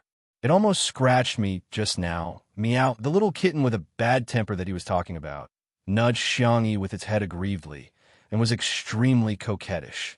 Xiang Feng, fine. It wasn't the first time he found out that little Xiangyi was liked by small animals. As for him, he probably had a body that even dogs despised. In the kitchen, Xiangyi's voice was soft. Tong Tong, how did you become a kitten? Didn't you say that you would become a tiger? When she was about to transmigrate to this world, Xiangyi had a cute and adorable system. Of course, Tong Tong refused to admit that it was cute. Xiangyi was its last host. After completing the task, it could obtain a real body through a stream of data. Because Xiangyi had told it about Chinese mythology when she was bored, Tong Tong especially liked the white tiger mythological beast and was determined to become a majestic white tiger in the future. However, it didn't know where an accident came from. It didn't reincarnate as a white tiger, but as a little white cat. Meow, meow, meow, meow. I'm so angry. Tong Tong's life was so difficult. Xiangyi rubbed its flat belly and quickly made it a bowl of goat milk powder. Good boy, drink some milk first. I'll make some cat food for you. Tong Tong. Ah, meow, meow, meow. I'm not a cat. Xiangyi held back her laughter and coaxed softly. Okay. We're not little meow, we're Xiao Naofu. I'll make you Xiao Naofu's food. Tong Tong. Oomph. That was more like it. It was not in vain for it to be reincarnated into this woman's world. Xiangyi boiled the chicken breast, egg yolk, and carrots. She cut them into small pieces and put them in a clean bowl. All of them were really starving. They buried their heads in the food and were even indifferent when Xiangyi rubbed them. When Shi Sui entered the kitchen with a basket of eggs, he saw the girl stroking the cat until her eyebrows curved. "Senior Shi," Xiangyi greeted him politely. "Thank you for your hard work." Shi Sui asked gently, "Do you put the eggs in the fridge?" "Yes, the refrigeration section." Shi Sui put down the eggs and found that Xiangyi's eyes were full of the kitten. She didn't even look at him. He licked his teeth with the tip of his tongue, suddenly feeling displeased. "Is this the cat that Xiang Feng picked up?" Xiang Feng had mentioned it to him when he passed by the living room earlier. "Are you going to raise it?" Xiangyi looked up innocently. "Senior, can't I?" She was worried that Shi Sui was allergic to cat fur. If that happened, Xiang Feng would have to take care of it during the live broadcast. Shi Sui's fingertips itched. He wanted to touch the cigarette box, but he resisted the urge. "You can," he paused and said in a hoarse voice, "but there's a condition." The girl's eyes flashed for a moment, then dimmed again. "What condition?" Tong Tong, whose mouth was full of delicious food, was the only one who raised its cat face and stared at Shi Sui suspiciously. It felt that there was a familiar but dangerous aura on him. But eating was the most important thing. It opened its mouth and buried its face in the bowl again. Shi Sui looked at the girl, sitting cross-legged on the ground with a half-smile. "Call me brother?" Huh? Xiangyi was dumbfounded. "Or do you want to call me uncle like Yin Nai?" Asterisk, have a good weekend. Good night. Chapter 46. It was already evening, and the sunset outside the window was beautiful and gorgeous, creating layers of magnificent orange-red. The afterglow of the setting sun shone through the window onto Shi Sui's face, embellishing it with a layer of light. It was unexpectedly gentle. Xiangyi inexplicably thought of the first time she met Shi Sui. At her 16th birthday party, he and Xiang Feng walked in together, his suit jacket casually wrapped around his arm. The noisy living room of the Xiang family instantly fell silent, and the crowd seemed to be bewitched as they unconsciously followed his figure. At that time, he was at his most frivolous and high-spirited. At the age of 23, he won both the Best Actor and Best Actor awards at the same time. One look from him was enough to amaze everyone. The reason he became her white moonlight seemed very shallow. When she went upstairs in a dress, Shi Sui quietly blocked her with his suit jacket. Xiangyi still remembered that the only thing she said to him was, "Thank you, big brother." Before Shi Sui could speak, he was suddenly interrupted by Xiang Feng. "Little Xiangyi, you're messing up the seniority. You should call him uncle." The memory came to an abrupt end. Xiangyi's cherry lips moved, but she couldn't spit out the simple syllables no matter how hard she tried. She was no longer the ignorant little girl from back then, and her feelings for Shi Sui were no longer romantic. She coughed lightly. "Senior Shi, perhaps. Have you heard of mommy fans?" Shi Sui raised his eyebrows, suddenly having a bad feeling. "Actually, I think of you as..." Xiangyi was too embarrassed to say the word zai, so she changed the euphemism. She raised Xiao Naofu. Like a cat.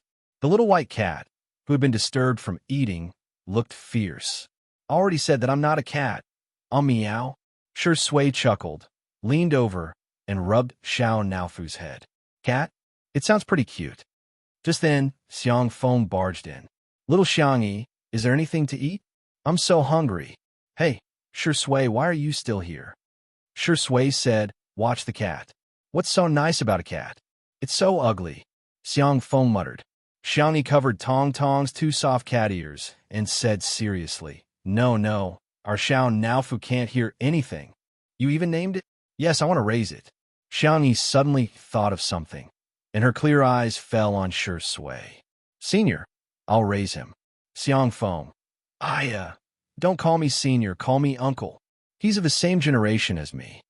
For the first time in her life, Shi Sui had a strong desire to shut others up.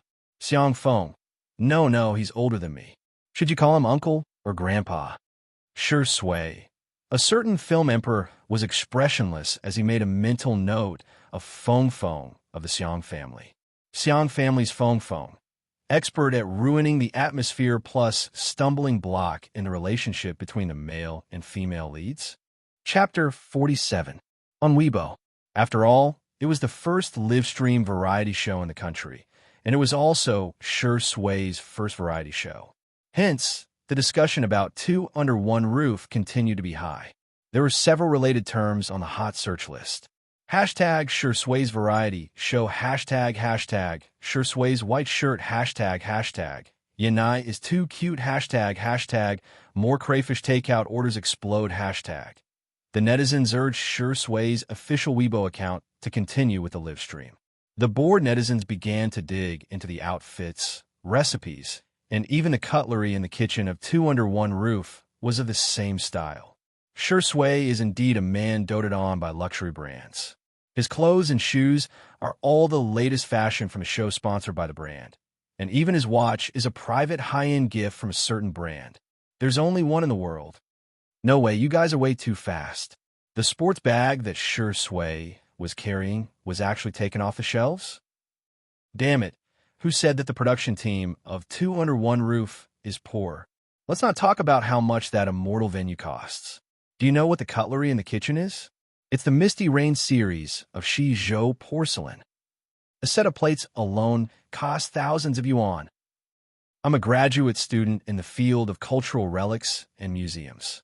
The paintings and vases in the living room seemed to be antiques. All of a sudden, the entire internet was shocked. Is Two Under One Roof variety show that impressive? However, more than that, it was the overwhelming number of marketing accounts that were leading the way. The female star with the surname X is uncultured, and her low standards are worrisome. Is the vase fairy delusional? The most comprehensive analysis is as follows. A prodigal can ruin a family, and Xiangyi can ruin a variety show. There were countless similar posts on Weibo, and some experienced people could tell that Xiangyi was obviously being targeted. However, there were even more passers-by who were extremely disgusted with Xiangyi after reading these posts. I've lived for a long time, but the vase fairy actually has fans? Even though the crayfish takeout orders are exploding, her fans can still brag about her own cooking skills. I'm laughing my head off. How great would it be if this variety show didn't have the vase fairy? I'd be satisfied just watching Shirindi 24/7. The vase fairy's welcome and home have really been my laughingstock for a year. Come on, that's just a mansion used for live streaming. Is the castle her family owns as well?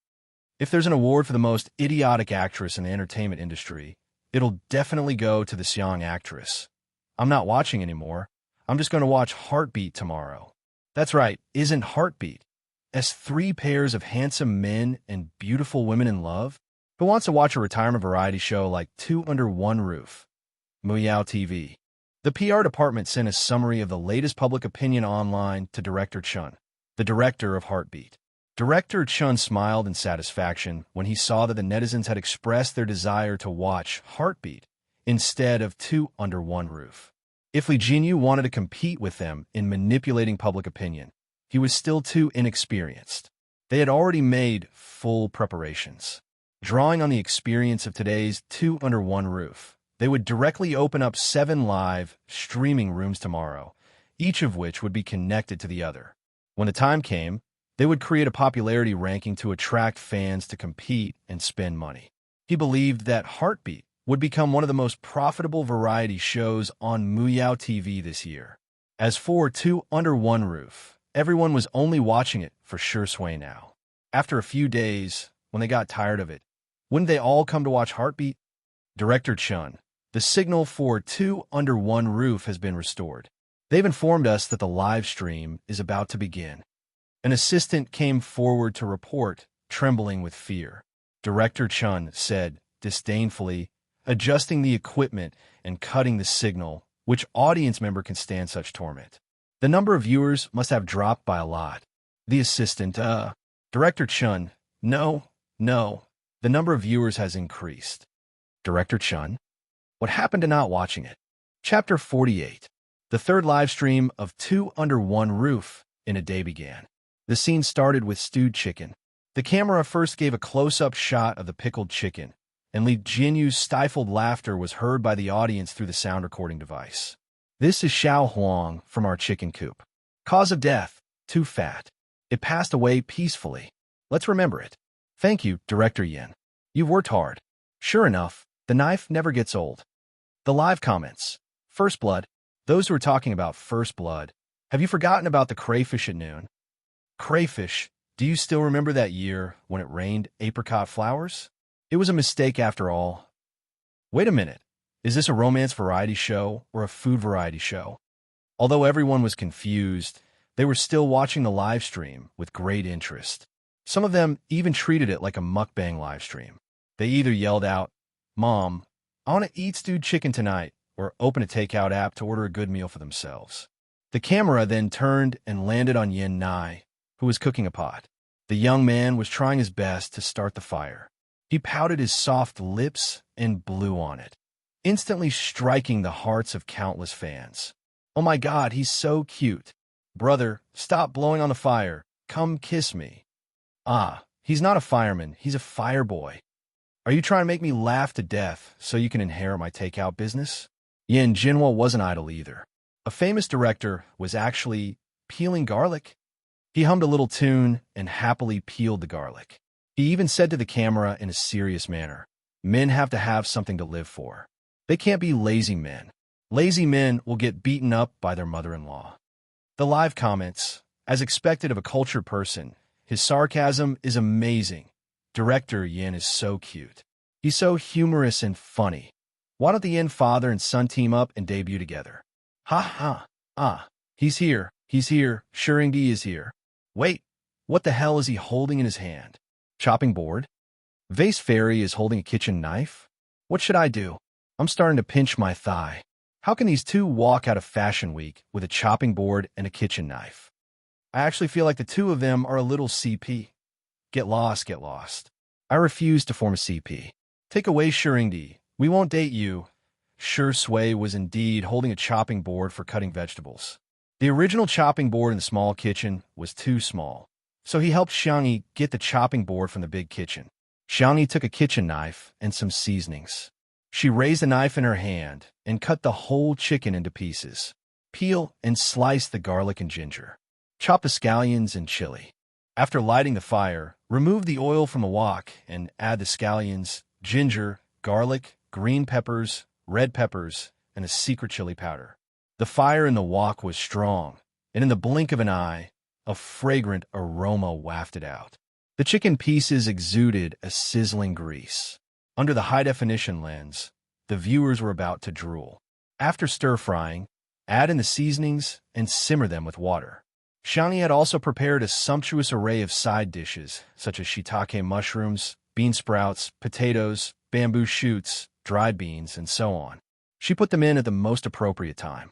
The noodles were kneaded in advance and pressed into a thick and thin flatbread. She stuck them around the wok, allowing the chicken soup and steam to soak them in. If it were anyone else, they would have been flustered by this process, but Xiangyi was calm and methodical. In front of the camera, many viewers sighed from the bottom of their hearts. The Vase Fairy was a little too dramatic and stupid, but her cooking was still quite pleasing to the eye. Yin Nai swallowed and couldn't help but ask, "Xiangyi sis, what are we eating tomorrow morning?" Xiangyi thought for a moment. "Let's go my family's farm tomorrow to get some fresh milk and make fried milk." The live comments. Even through the screen, I feel embarrassed for the Vase Fairy. EW, do you think the whole world is your home? Your family's farm? Sister, can you be more shameless, please? Asterisk good night. Chapter 49. The comment section was once again in an uproar over Xiangyi's words. Someone weakly posted, "My college classmate is at the live broadcast site. I heard that it's Xiangyi's home. She offered to be the live broadcast site." Unfortunately, there were just too many comments. This comment was like a drop of water that fell into the ocean. It didn't even cause a splash. The earth pot chicken needed to be stewed for a long time before the flavor would enter. The Yin father and son eagerly waited by the pot. Even though Xiangyi repeatedly said that even if the fire was extinguished, the temperature of the firewood would be enough to cook, they still didn't move an inch. One old and one young. Their cravings were obvious. Is there any more sour plum soup from lunch? Yin. Jinhua swallowed. This chicken will be salty if you eat too much. Yanai. Coke is fine too, add some ice. Xiaomi found it funny, her eyebrows slightly curved. There's sour plum soup and Coke.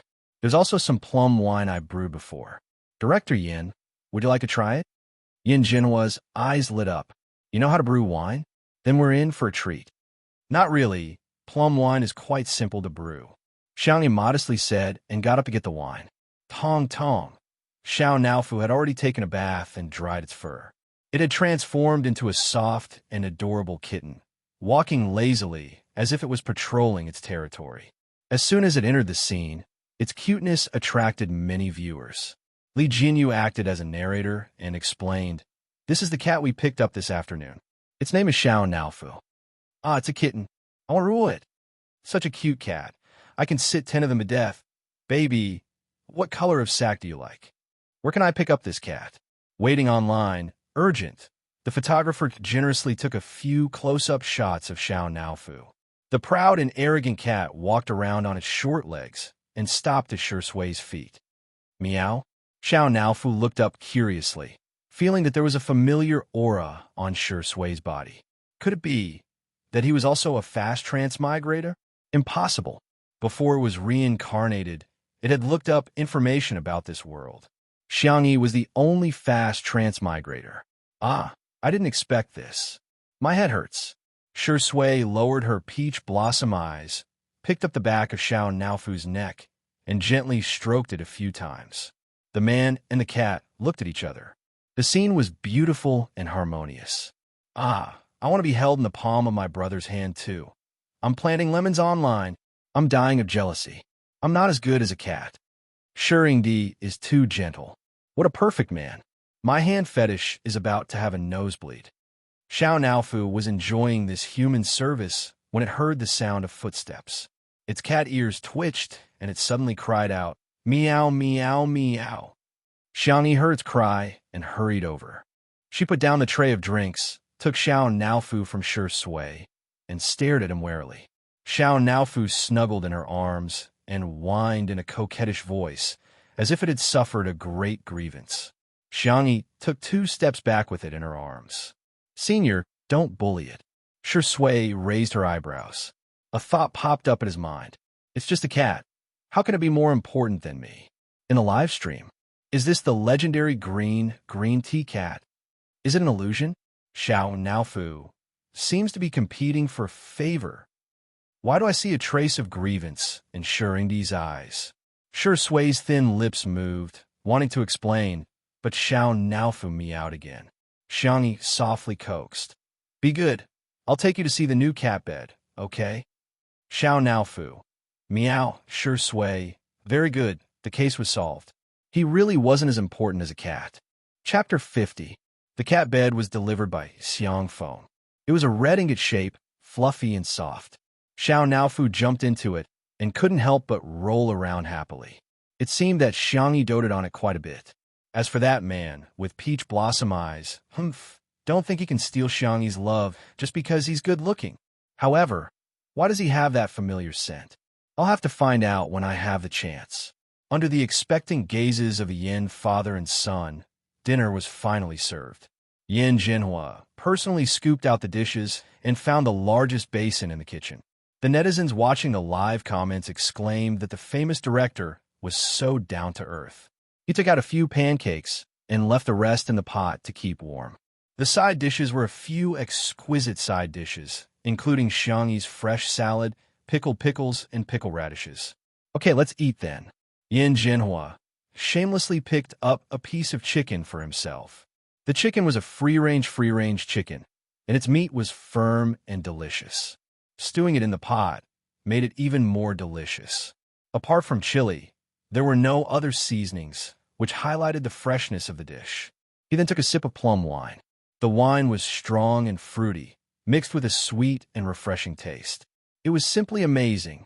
Shui picked up some vegetables and tasted them. Whether it was the bamboo shoots or dried beans, they were all soaked in the chicken broth. They were fragrant but not greasy. Then, a spicy taste bloomed on the tip of her tongue, spicy but not dry. He especially liked shiitake mushrooms, which had a smooth and tender texture that was even more delicious than chicken. Yanai was even more delicious. He took a bite of pancake, a mouthful of meat, and a mouthful of vegetables.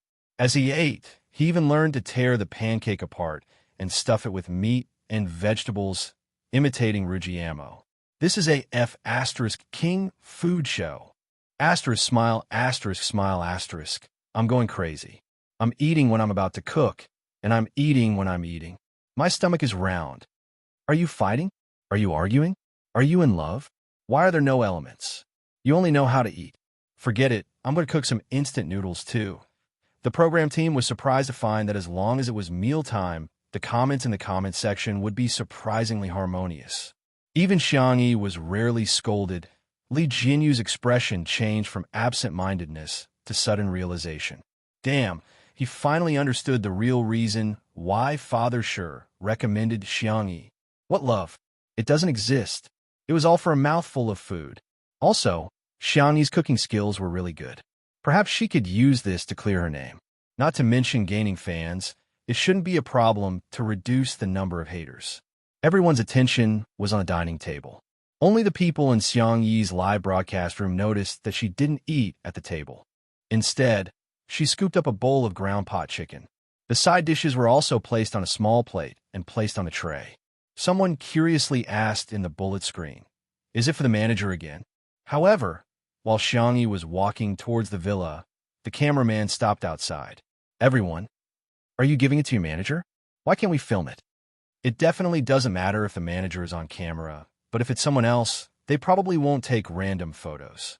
Everyone expressed their understanding, but after Xiangyi used facial recognition to open the automatic door, a slender man's figure flashed across the screen.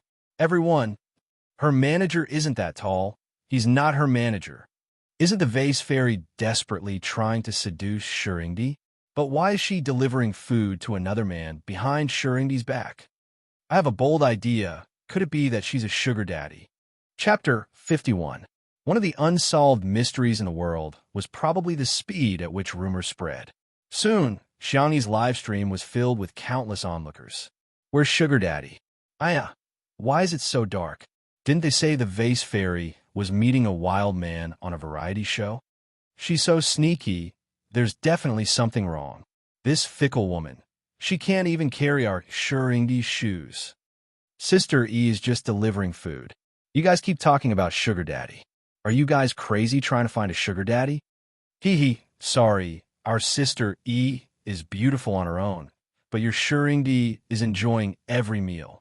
If you don't think he's worthy, tell him not to eat." The actual situation was, in the living room, Xiangfeng rushed over like a mad dog and opened his palms for Xiangyi to see. "I wash my hands." The Xiang family had always been low-key. Although Xiangfeng ran an entertainment company, he rarely showed his face. No matter how popular the live variety show was, he was too lazy to join in the fun. He stayed here just to eat his little niece's dinner. "Okay, let's eat. Is it okay if you don't go live?" Xiangfeng asked as he ate. The heat made him snort. "I heard the results are pretty good. Even your Weibo has gained hundreds of thousands of fans." Xiangyi had been recuperating recently and couldn't eat too much greasy food. Plus, her stomach wasn't good, so she had a bowl of millet porridge for dinner. Xiao Naofu was eating its exclusive cat food, a few peeled prawns and a small ball of pumpkin. The girl drank her porridge unhurriedly and said faintly, "No one should notice that I'm not here." Xiangfeng thought about it and agreed. Apart from cooking, his little niece really didn't have much of a presence on this live variety show. He thought it was because she didn't have a sense of variety, but from her tone, it was probably intentional. Little did he know, there were too many bored netizens these days. The comment section of Xiangyi's personal live stream was full of curses, gossip, and chatter. It was very lively. The number of viewers even reached a new peak for the day. "Are you really going to leave the industry? But you even signed an agreement with Sang-chun to enter the entertainment industry." Sang-chun was Xiangyi's elder brother. The law firm under his name was one of the top in the country, and he was also one of the best in the industry. Xiangyi stopped eating her porridge and looked a little helpless. "What agreement?" I'm not sure about the specifics, but there are a lot of loose ends. Something like you can't let anyone know about your relationship with the Xiang family, and you can't accept any more pocket money from your family. Xiang Feng tasted the sour plum soup and plum wine. He preferred the sweet and sour plum soup, so he took a few big gulps. Xiangyi frowned. How could a lawyer at her brother's level sign such a childish agreement with her? Her heart skipped a beat. Could it be that Big Brother knew that she wasn't her in the past year? Uncle, where is Big Brother? He's overseas. He recently took on an IPO case and is quite busy. I don't think he'll be back for a month. Xiangyi wanted to make a video call, but she held back. It was better to ask him face to face. Xiang Feng finished his meal quickly and waved Xiangyi back to her live stream. Xiangyi returned to the pavilion with a lot on her mind. The three men were almost done with their meal. Yin Jinhua was egging Shui on to perform. Shui's long legs were resting on the ground lazily, and he only smiled gently. He didn't agree or refuse. The dim light in the pavilion cast a gentle glow on his face. When he saw Xiangyi, he said in a low and hoarse voice, "Xiangyi, he bullied me." Coupled with his helpless expression, it could be said that he felt wronged, helpless, and pitiful. Shui. Kitty, when it comes to acting, I'm a professional, okay? Good night. Chapter 52. Xiangyi was speechless. Has Zai been wronged? She subconsciously took out a piece of candy and said in a gentle voice, "Be good, don't cry." The countless viewers in the live stream were speechless. Li Jinyu and Nan were speechless. The Yin father and son who were sucking on the chicken bones were speechless. Woman, what are you saying? Do you think Shurindi is a child? Unexpectedly, Shui's peach blossom eyes landed on Xiangyi's palm. The young woman's hand was small, fair and soft, and the lines on her palm were clear. Lying quietly was a piece of white chocolate with a strawberry filling. For me, Xiangyi's expression stiffened for a moment. Oh no, I promised on end to keep my distance from him. However, she was used to coaxing people and didn't control her hands or mouth just now. Since she had already coaxed him, it would be unreasonable to deny it now. She nodded and said, "This is delicious. Try it. Maybe you'll feel better." In the dead silence, there was a tearing sound. Xiangyi wanted to help the Buddha to the end and coax her child to the end, so she tore open the candy wrapper. Everyone was speechless. Woman, don't you think you're too good at this? Shui froze for 2 seconds before taking it indifferently and taking a bite. The sweetness and sourness of the strawberry and the fragrance of the chocolate blossomed on the tip of her tongue. He curled his lips and said, It's delicious." The man smiled casually, making the surrounding scenery come alive. It turned out that there were people in this world who didn't need to fight for the center position. That was because he was at the center of the light. In the live stream, Shui's fans, the Shui sisters, were about to go crazy. Indeed, the vase fairy is after our brother. Damn it, Xiangyi is such a scheming woman. She might as well write a guide to flirting with men. Boo-hoo, our Shui Zai is so gullible. Just a candy, and he's smiling so beautifully. Mommy won't allow it. Yin Jinhua realized that the atmosphere had become a little pink, so he coughed and played the role of moderator. Xiangyi, do you have any talents? Nan's vision suddenly darkened. Director Yin, Director Yin, are you trying to save the show or ruin it? I'm afraid you haven't seen Xiangyi's previous dramas. She's an eyesore. It's fine if she doesn't have the talent, but she can't even be bothered to memorize her lines. She just counts down to 12:34 for the post-production to dub. Later on, she took the route of a variety show star. She didn't know how to sing, dance, or make jokes. She would cry if she was slightly tired, cry if things didn't go her way, and cry if she was slightly wronged. Although it was a bit harsh to say that she was a cancer in the industry, that was indeed the case. He tugged at Li Jianyu's sleeves, put his hands together, and shook them. He wanted to ask her to help Xiangyi out of this predicament, but he heard the girl say, "Does an instrument count? I know a little about it." Yin Jinhua laughed and said, "Of course." Xiangyi was not bashful. She said generously, "I'll go get it." After she left, Yin Jinhua chatted with the audience about an interesting matter. Didn't Shui star in a TV series before? Yes, yes, the one that won the Best Actor award. Of course, there was a banquet and a competition of musical instruments. In fact, most of the actors present didn't know how to play musical instruments, but everyone had to perform a very enjoyable and moving performance. TSK, TSK. The audience interacted with each other. Yin Jinhua. When Xiangyi's performance is over, everyone, cheer her up. Let's not hurt the little girl's heart. Yin Nai said bluntly, what if her performance is terrible? Yin Jinhua resisted the urge to roll his eyes.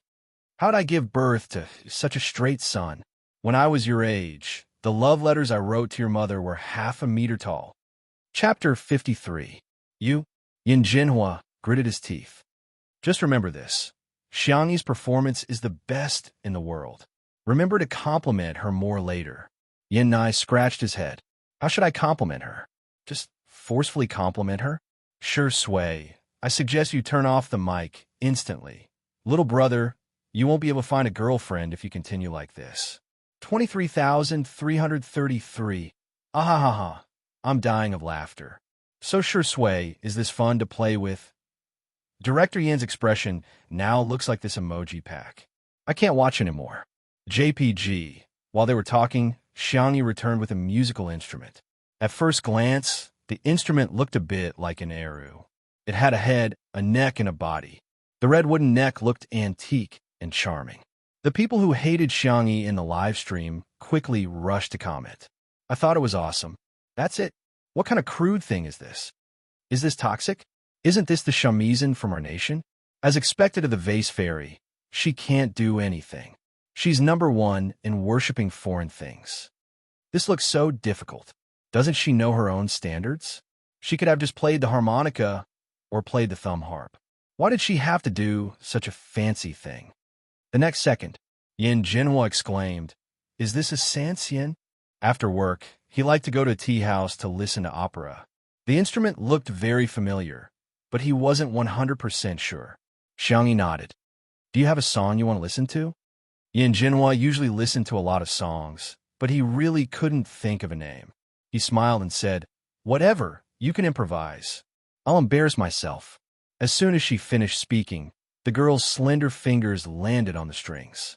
A traditional song began to play, and a unique, thick, and bright timbre immediately pulled people into the smoke and fire of the mortal world. Yin Jinhua originally thought that Xiangyi was just casually learning, but after listening to a short section, he realized that this girl's standards were not ordinary. There was a clear difference between the level of the accompaniment master and the little apprentice in the tea house. In his opinion, Xiangyi's level was on par with those experienced masters. Yin Nai stopped talking and stared straight at Xiangyi. When she was serious, it was as if she was wearing a light filter. Yin Nai's ears quietly turned red again. Anan was also dumbfounded. He stood beside Li Jinyu in a daze with his little colorful hair, looking like a fancy feather duster. Is my sweetheart really that formidable? In the live stream, the netizens were also filled with question marks. This is pretty good. The person who said this is the shamisen is poisonous. This is clearly our country's traditional instrument, the sanxian.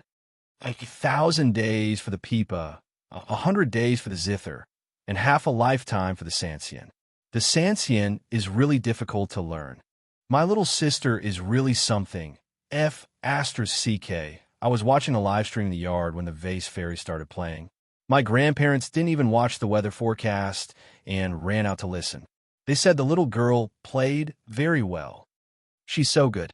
This is like a young master taking a walk with a birdcage in a Beijing alley.